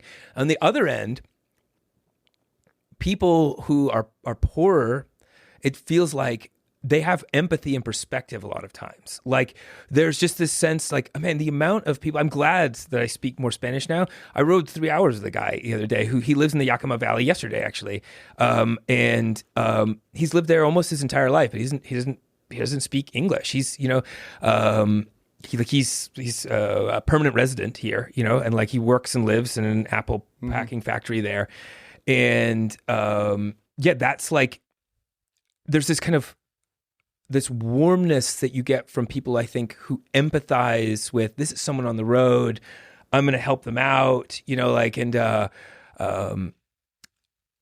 mean, I picked out someone who you know, is Mexican, but honestly that it's a class thing. It's not other demographics. It's a class thing. I'm so glad you said this. It's interesting, and I've noticed this my whole life, but the people with more money Yeah. are so much more willing to not help rather than somebody that almost has nothing, maybe just a shirt on their back. I feel your middle class to poorer class are willing to give up and help so much more, so much faster For sure. than a wealthier person. And that middle to lower class, like, I grew up, my family, I think my parents they were really great with money, and like they grown from like a certain little level of middle class to a higher level of like middle class. Yeah. Like, and I remember kind of just growing up, like you go sit with family and you do things like, hey, we're going to go over to your uncle's house and everyone's going to have a couple, and there's going to be some drinks, there's going to be some peanuts and chips on the table. And we're going to talk about family and life. And like, there's this like commonality of people who like have more of a working class experience. I felt that in Mexico, 100%. Come on into the house, sit down, we'll take care of you. And that goes from upper middle class, I think, to really low. But like the extreme, then desperation becomes a thing. And when desperation is part of the culture, drugs, extreme poverty, then nobody's picking you up because they're afraid that you're part of that desperation. Even if they're not that desperation, they know that desperation is kind of in that area that they're in. And like you kind of look like you might be part of that desperation. So yeah, actually now that I'm like talking out my own understanding of this. Yeah, it basically is like the whole chunk of middle class people are great, but the extremes on the other end are terrible for That's hitchhiking. anything in life, you know? yeah. But people don't realize that because you think the wealthy would be like, oh, let's help this guy. What do you need? Let's go. But no, definitely not. Turn a nose up to. Definitely not. Yeah, like I got picked up in central Idaho by a guy in a Mercedes, and when he pulled over, I was like, "What is happening?" Like I almost don't even stick my thumb out. I do because it's like it's a numbers game. You never know. Yeah. But when he pulled over, it turned out it was just like some kid whose dad let him borrow the car. I was like, well, your dad definitely wouldn't have picked me up in this car. You know? Yeah, you're the first Mercedes. Yeah. Let's even put the brakes. Yeah. But to finish your earlier question, so I will go to LA, I think, and then I'll fly from LA. I haven't decided. I was going to do Texas too, but it's just going to be too hot, man. Yeah, it's miserable. It's just going to be too miserable. I want to do West Virginia. I've spent time there. It's like hitchhiking? It's going to be brutally hard. I know it's going to be because it has Southern West Virginia has like a kind of it's got a rough history, you know, like that coal mining region and what has happened there in terms of like the decimation with OxyContin, which then turned in, that's like ground zero for something that's become a nationwide problem, right? Yeah. You know, but I've been there a few times, and like, I mean, I'm Scottish heritage, like Appalachia, it resonates with me. Like they've got this like folk music history. It's a hard working class culture. I think it's good people who have just been through some shit. Be interested. I want to follow up and see how that is, because you want to, the stigma, you want to judge West Virginia because there's nothing ever good that you hear. You don't hear anything good about it. God, it's so beautiful. West, and they have, like, because I wrote a piece about like how the OxyContin thing happened years ago, and you learn the history of that area. It is just, particularly that region of Southern West Virginia has just been a victim. They've been victims of abuse or manipulation for so long. 100%. Like it was like, it's my understanding, and I'm not a historian, let's just make a huge disclaimer there, but my understanding is the earliest settlers of that area were mostly Scotch and Irish folks who, like, the coastal areas were kind of being bought up in the United States with all this huge amount of migration. And if you were poor and you couldn't get in on it, you went into the mountains. And they lived essentially the way that a lot of people had been living in the Highlands in Scotland, which is like roaming kind of culture, you know? And so because it wasn't established, like they didn't have property laws and firm, again, I'm not a historian, but what I do know is what definitely happened was once coal was discovered in the land there, the residents were not equipped, I think, to handle how they were about to be manipulated by people who were willing to come in and buy up a whole bunch of land, and then they essentially became indentured, servants, and that has like, that's a whole culture that grew. I mean, like they don't even, that part of West Virginia, I always say that like the terrain is like a bulldog's neck. Like it just kind of goes up and down. You can't even build highways. So they build highways around it, you know? And so for that reason, I think it's like kind of an awesome, I don't want to glorify, I think people romanticize it too. And I'm prone to that, but I do think it has like a rich sense of cultural integrity. And then also a shit ton of suffering, you know, which, Poverty. yeah. I know you've seen it. Yeah. True poverty. Yeah. Kids have never brushed their teeth, fucking rat hair. They're wearing clothes that they've probably had on for the last month or two. Yeah. That's where it hits home. And you see, and how nobody just genuinely cares, and they're just left out there. And it's so sad. I mean, I can't imagine being in the military. I mean, you must have I've seen it in places in like, you know, Latin America. Yeah. And like, yeah, I was learning recently about how someone was saying the best thing we can do to improve education in the country is improve like eating. Like children literally who are that malnourished, their brains aren't developing. No. Like they're not getting enough to actually have the capacity to learn what they would if they were getting like, you know, enough protein and carbohydrates every day. That goes back to fuck the government, because if they truly cared about us, like our kids wouldn't be eating the shit they're eating in these schools, and we'd be going out of our way to help who we need to help. Yeah. And it's sad, man. It's sad when you see, and I'm really, now that I know you're going to head that way eventually, I'll definitely going to be looking forward to that, because I'm an East Coast originally. So I love the East Coast and everything about it, and the culture and the history and all the little pockets of communities that, man, I've driven through some areas in Virginia, West Virginia, and you go down some roads and they're like just plywood homes. Yeah. And then there's like a kid standing at the makeshift mailbox, and you're just like, weird. What is not happening? stop? Yeah. That's one of those places where you're driving. Dude, like, I got a journey. Trying to hitchhike in West Virginia, because I've done it before. Like, you can't walk the roads. Like I said, I like to walk. You got to stand on the bend in the road, because there's no shoulder. You know, like, and at least in the south part of the, you just have a strip, and then it's just ditch or woods. And then Eastern Kentucky has a similar experience. Yeah, you know, and so I think coming through that little cluster where Virginia meets Tennessee meets, I think it's North Carolina. It's like all the states kind of like meet in a one. Mm. But anyway, you blast through that and you find yourself basically eventually in Atlanta, Georgia. Yeah. And if I've still got time, energy, I would like to finish by crossing basically the Bible Belt, like going straight west to the Mississippi River. Yeah. I think it would be cool to cross that part of Mississippi, Georgia, Alabama, you know. We'll see. I also don't have to finish the whole thing. I mean, my wife might eventually put the brakes on, but what I like, for good reason, right? I mean, like let me just say it, right? Like, yeah. But I have a feeling though, and I hope I'm right, with your personality and who you are, and then the story behind this, and obviously having a journalist background, you're going to be able to capture the mission on it. When I found your page and I looked, I'm like, this guy must just started. Like, yeah. And I'm like, this is fascinating. And now hit this conversation, I'm like, dude, it's a matter of time. You're going to be fucking. Yeah. Well, even if what I was trying to say too, is even if I have to stop, what I realized in this last couple of weeks is 2 days of hitchhiking, I pack in so many interviews. Like I could literally reformat this project and take like a 3-day weekend once a month and still do a steady stream of content. That's not what I want to do at first. I want to get a surge of this through. Sure. But like the Texas thing, okay, maybe I don't want to do it now, but I can, if I find a way to keep this project going during the break where I'm like doing something else, I'll go out and do Texas in October or November. You know what I mean? Like, yeah. When it's nice to be going out in Texas. Yeah. Which is a short span of time. Pretty short period.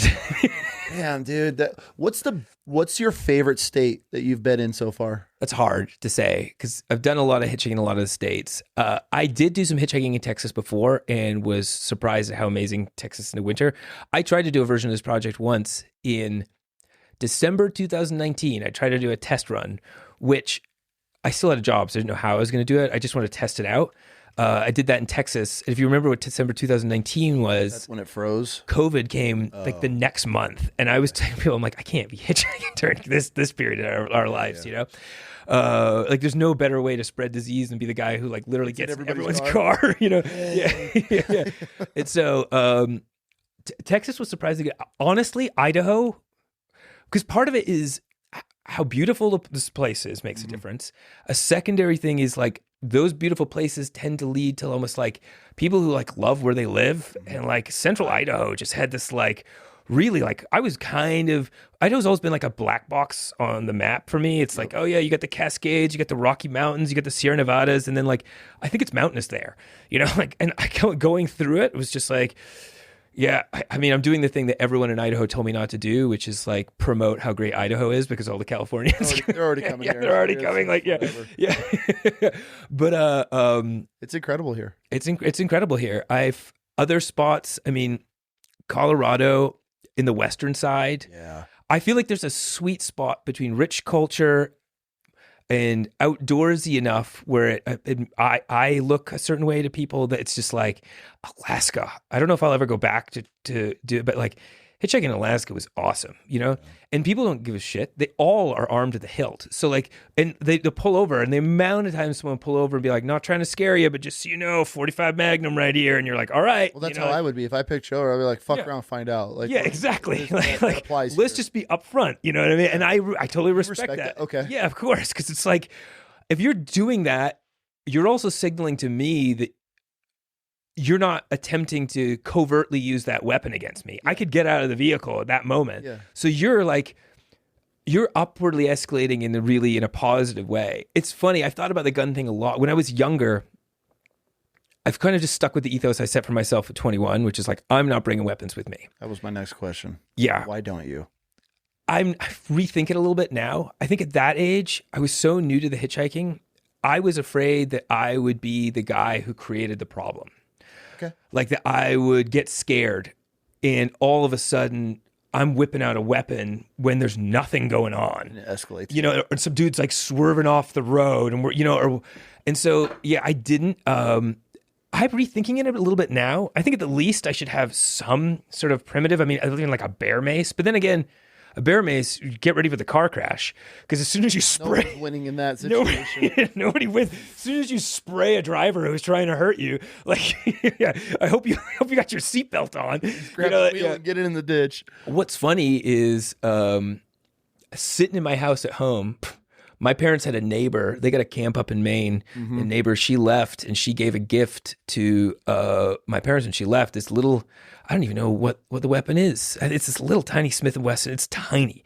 And my parents didn't know what to do with it. And so just as I was preparing for this trip, they were like, look, when we drive down to go to Arizona, because they drove down, they're like, can we drop this weapon off? Maybe Mara would want something, because her and I have been talking about getting out of the range. Like it's been years since I've been shooting regularly, and we live in Texas now. So I found a guy in Austin who wants to go hunting with me. So I want to get my guns, Yep. And so we said, yeah, because then Mara will have something, And so this little tiny gun, we bring it out. I barely looked at it. I locked it up, made sure it was secure, hid it away in our place, and now I leave on this trip, and I'm like, I should have taken that little thing to the range and brought it with me. That's like a perfect. Yeah. I mean, there's also the gun laws. It's difficult to like state by state. For sure. Yeah. Like I would have to probably not disclose. And like, I'd probably just be breaking the law a lot of the time, but I could do that like safely. Yeah. Yeah. So I've thought about it definitely. Up to this point, I've still taken the ethos I did when I was a kid, which is like what happens, but that's also not as true in my life anymore. Like I have people, I mean, there were always people that love me, but I also have people who like at least depend on me, it's like, so it is different now. So it is a question that remains open. And I think because the decision to carry a gun is such a change, it's probably a lot of thought before I make it, Yeah. How dirty are people's cars? Some people's cars are extremely dirty. Yeah. Like, that's a great question, by the way. There's just a subset of people who use their car as a trash can. I think you've probably ran across someone like this before. Like, why I asked. Yeah. Like 2 years of just fast 2 years of just gross stuff, And they're always the person who's like, oh, sorry, it's a mess. And you're like, they're throwing shit in the bag as you're getting in. You're like, bro, it's bad. And I also don't care that much, because I'm just getting in the car, and it's like, let's see what this person's all about. But yeah. There's a girl the other day, like she's basically, I mean, she might actually be in a bit of a tough situation. Like she told me that her dad, she's living with her dad, and that she might be moving into her car soon, Okay. But inside her car, she's, if she's not living in her car yet, she's already living like she's living in her car. I mean, it was just like filled with like food stuff that was like old, and she's like throwing it in the back. And I'm like, where do you want me to put my bag? Because it's like all of her clothes are in the back, and I'm like, my bag's kind of dirty. She's like, oh, don't worry about it. She had like a very Women hippie. pick you up? So it's probably like at least 95% men. I don't mean to interrupt you, but like you said, and you're getting in, like that blows my mind. So far on this trip, 2 women by themselves have picked me up. Both of them have been young. Really? Like, yeah. Like, and That's terrifying. Yeah, I feel the same thing, dude. Like, I said this the other day. Like, there's a part of my brain where I'm just like, you shouldn't be picking me up. Sure. I know that you're safe because I know what you're getting into. But you don't know the conversation we had earlier about the differences for hitchhiking for men and women, the same goes in the inverse. I get lots of women who like, they do me the service of like waving and being like acknowledging that like I can kind of tell that you're doing something cool, but there's no way I'm stopping my car. Respect. Respect. Yeah. There's another subset which makes up more of the women I've ridden with, who are women who have like their boyfriend or their husband or just a guy in the car with them, and so that does happen sometimes. I think I've had 3 of those, but yeah, I've had 2. Women myself. When I was hitchhiking I remember years ago in my like that earlier trip I told you about, like the first one when I came down to San Francisco, it was like almost dark in Oregon, or it might have been Washington. I honestly don't remember. And some woman pulled over with her 2 kids in the car, her 4-year-old daughter in the front and her infant son in the back. She's single, and she pulled over, and I'm sitting in the car next to the infant son. It's like getting dark, and I'm just like, woman. I mean, obviously I'm being nice to her, but in my head, I'm like, woman, what are you doing? What are you doing? That's how we end up as a statistic. Who am I to judge? But I'm judging, yeah. Like, yes. That's the best way to put it. Yeah. Like I know you're safe, but like what are you doing? Yeah, exactly. Crazy. Yeah. So it doesn't happen that much, but most of them, like the woman who picked me up in Northern Washington, she works on the trails, and like she works on the Pacific Crest Trail, like doing trail rappel. I think it's people who have a real outdoor ethos, and they resonate with. They actually like. She knew the gear I had. She knew the back. Yeah, like I was going to ask if you have a nice pack, and she knew the zipper pack. The zipper sleeping bag I have is this like cheap old one that like. Now they all cost like $150 and they're inflatable. And those old ones, they're reliable as shit. They cost $40. And she picked up on that, and she was like, I saw you had the Z frame. And I was like, or I forget what it's called, like the Z bed. And she kind of twigged that like, still, I think she's taking a chance with like, a dude, but like, yeah, I mean, that was her. And this other girl was very, very of the like, wasn't her, the vibe she gave off. I don't know her, was like super like, hey, hippie, like I love to be helping people out. And so she picked me up, and like, but yeah, I was really surprised that she picked me up. The first girl was like, she had like a kind of rugged, tough edge to her. I mean, it's just trail work. The second girl was like all like dolled up on makeup on her way home from work, like looking nice. And I was just like, I guess, girl, like, thank you for the ride. But don't do this again. Yeah, again. As you close the door, I appreciate you. Don't do this again. Don't do this again. Yeah, exactly. Yeah, I killed you. Yeah. I'm just saying, like, I would never, but like, just someone could. Very easily. Yeah, very easily. Yeah, or just take advantage. That's the thing. The amount of stories I have in my early 20s of men making sexually suggestive things to me. Yeah. Or even just being a man, I think you've probably had this in your own life, just being around dudes who just, some of the shit some dudes say, you're just like, bro, like, for sure, come on, like you're kind of like, I don't have a daughter, but like I wouldn't want my daughter around you. 100%. You know what I mean? Like, yeah. 100%. It's just knowing that whole sexual side of it, like that's, yeah, I just wouldn't do it as a woman. Yeah. I'm sorry. It's a. Yeah, facts, man. Facts are facts. But I'm sure there's a lot of women that are going to listen and be like, yeah, I wouldn't do it either. Yeah, all the women I talk to are like, yeah, that I would never do that. Like they're pretty matter of fact about it, and I agree with them. Yeah. Dude, I appreciate this conversation. I know you got some chores to do and you got some run around, but yeah, well, you woke me up. This was fun. I came in here like I was driving here, like, oh shit, I'm so tired. I hope I can speak. But like, yeah, we had this is great. This was fun. Yeah, this is how it goes, man. We really don't have it like an agenda. I just sit down and have conversations, and dude, this was great. If you ever come back through Idaho, man, I'll pick you up. You got a place to crash. We could I'll get you on the episode again. This was, yeah. I'll be following along for sure. So if anybody wants to follow Yeah. your journey, where can we find you? Yeah. So the YouTube and the project's called American Awe, as an AWE, like the emotion of awe. So American Awe.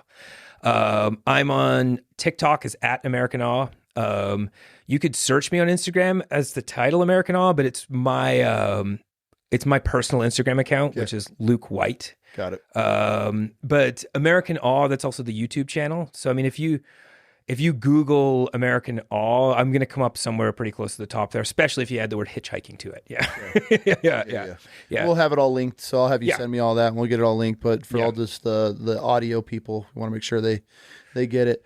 Man, I appreciate your time. This was great. I appreciate you making the effort to come over here. I know you were kind of, I'll be here this day, maybe this day, and I was like, dude, whenever it works. You were chill. I was like, I didn't know what your schedule was. I was like, I mean, I guess he's going to also just have to make it work because I can't. I'm like, it's reality. It's unpredictable. But yeah, this was solid. I really, really appreciate it. Understood your struggles. Yeah. So we spend a lot of time on the road and don't plan anything. We just end up where we end up. So when you're like, I don't really know. And I'm like, all right, cool. That's why I was like, just let me know when you're in and around. So we'll do it. Right on, man. Yeah, this has been a real pleasure. Thank you. Thank you for sharing your story. Thanks for being vulnerable and talking about, things you've had to go through and battle and addiction. I mean, this is the whole point of the show is just talking to people, and it's amazing how many people relate to our guests because there's something that they take from every episode. Yeah. And I get to do this with my kid, and we get to have all awesome conversations, and that's how we do it. So, dude, awesome, thank you. I appreciate you. Yeah. This was great. This was great. Yeah.